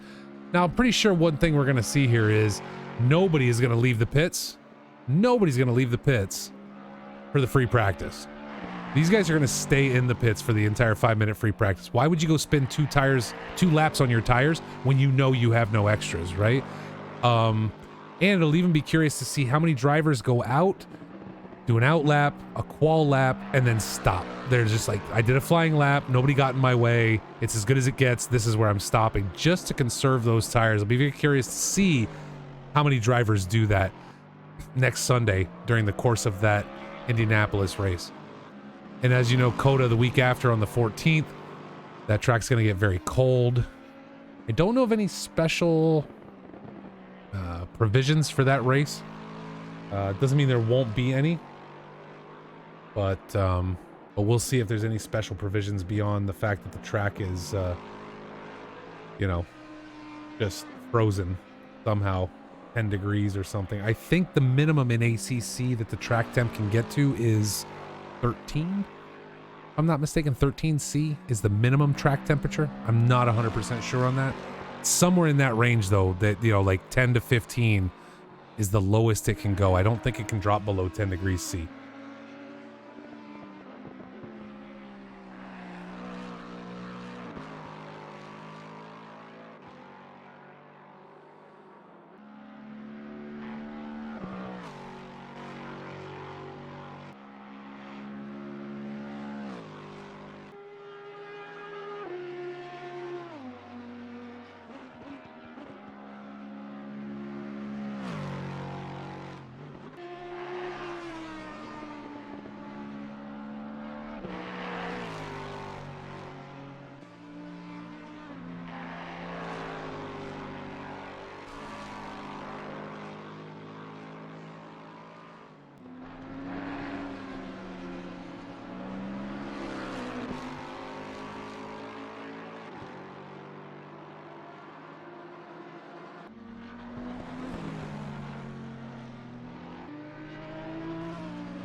Again, Kevin Blanchett doing a great job today. Oh, the screen did go black for everyone. What? Sorry, guys. I was looking away at something else, and the screen did totally go black. Luckily, nothing happened. I don't know why it did that, but luckily I was able to fix it. Peter LaFrance now under pressure from Paul Morris. Going to get a battle for P13 here at the end of the race. There you go, Pink Pig. That's right. We just shut the stream down and say, Tickle Your Pickle wins. That's it. It's over. Paul Morris making a play right here at the end. Just 1 minute left to go now. So these guys are going to get one more lap in. And there you go. Paul Morris able to swing it on the inside. Coming down the straight. Going to take that Lexus up to number 13. Now can he hold it for one more lap?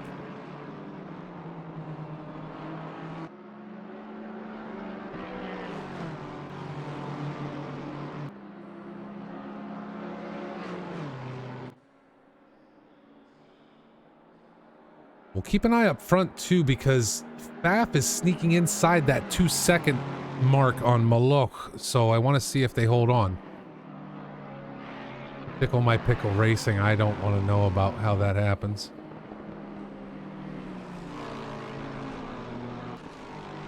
Paul Morris securing P13 right there, opening that gap up slowly but surely.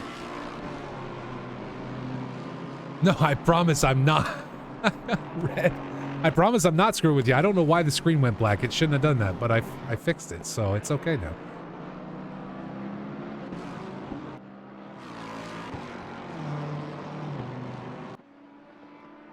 I probably shouldn't try to do 4 things at once during a race. That would help. That is it. Time is up as we wait for Alex Nunez to come across the line.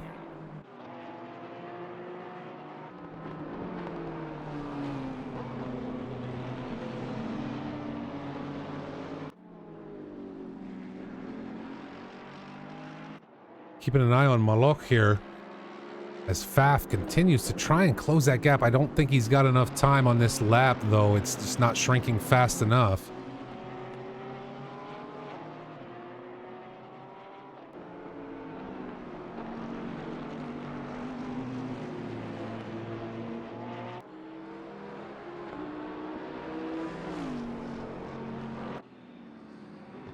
Alex Nunez puts in the final few corners here at Watkins Glen in central New York. Coming across the line right there, he is your winner of today's 3 hours at Watkins Glen. A great drive. Alex, a solo driver today.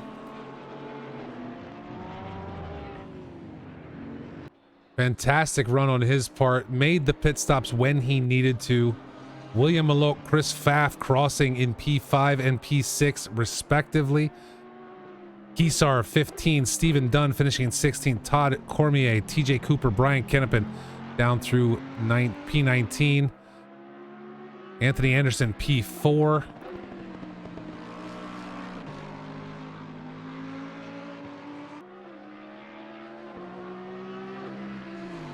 I see Tobias decided to come back out on track to finish this race, even losing position.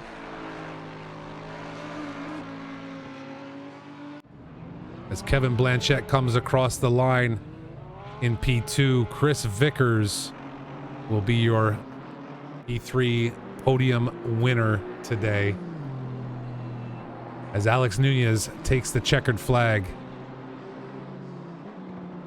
Again, don't leave, folks. We're gonna go back. We're gonna go back and review the incident that kicked it off in lap 2.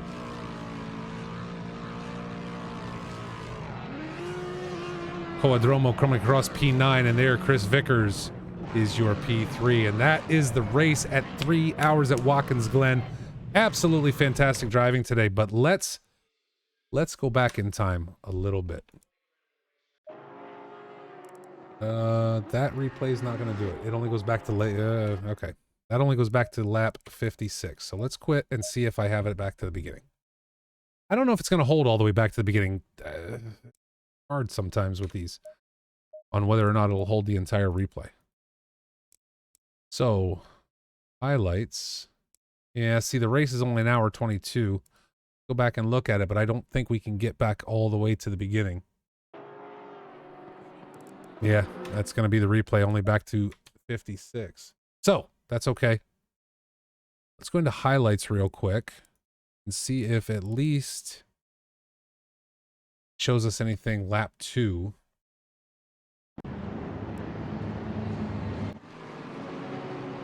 Lap 2.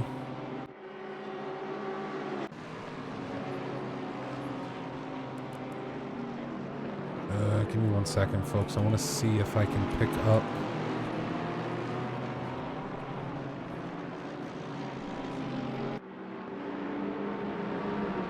So number 937. Oh. So there's, okay, here we go. Let's back up a little bit. We got to change camera here. Different camera, different camera, different camera, different camera. Yeah, this just... why did it change cars?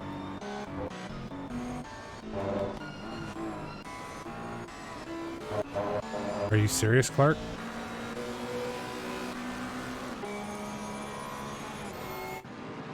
Alright, rewind this again. Trying to find a good camera here to catch this. And it keeps changing cars on me, so I'm not locked on 937, which is where we need to be. Alright, 937. Go back again. So, Retro went sideways on his own. Now, hold on a second, though. Let's see what happened, because if you look, Retro went sideways on his own. He caught curb and he went sideways on his own. It happens to the best of us. I don't blame Retro Coffin for that, but that's what it looks like to me. Now, what happened was here. He locked brakes. He did what he was supposed to do and stayed, and then it jumps to lap 8 on us. That's all we get. But the point being is that he he locked brakes. He did what he was supposed to do. Just before I lose the rear? Really? Hold on. Whoop. No, we don't want to quit. Hold on. Let's back that up then. I didn't see a push. It looked like you were on your own, but maybe we didn't catch it. And again, this thing keeps changing cars on me, and it's not easy to find you. Okay.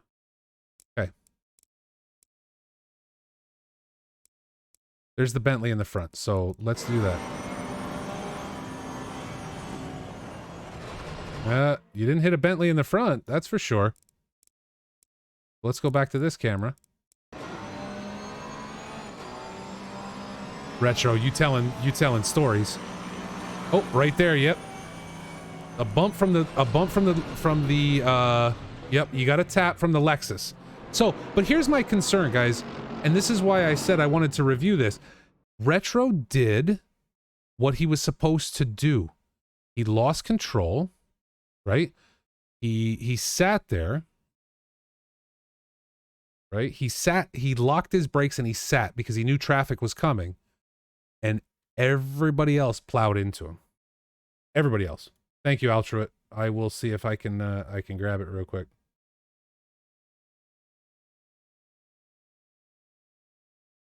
But really, I mean, that's what we saw, right? There was a bump, there was some door banging, but at the end of the day, you know, he did what he was supposed to do, guys.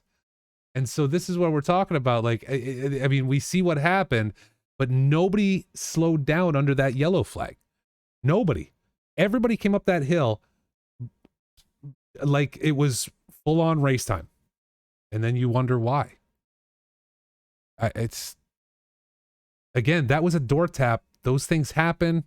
All that a racing incident. Again, I'm not going to review it. The stewards can do that. As far as who was at fault between Retro and the Lexus that hit him.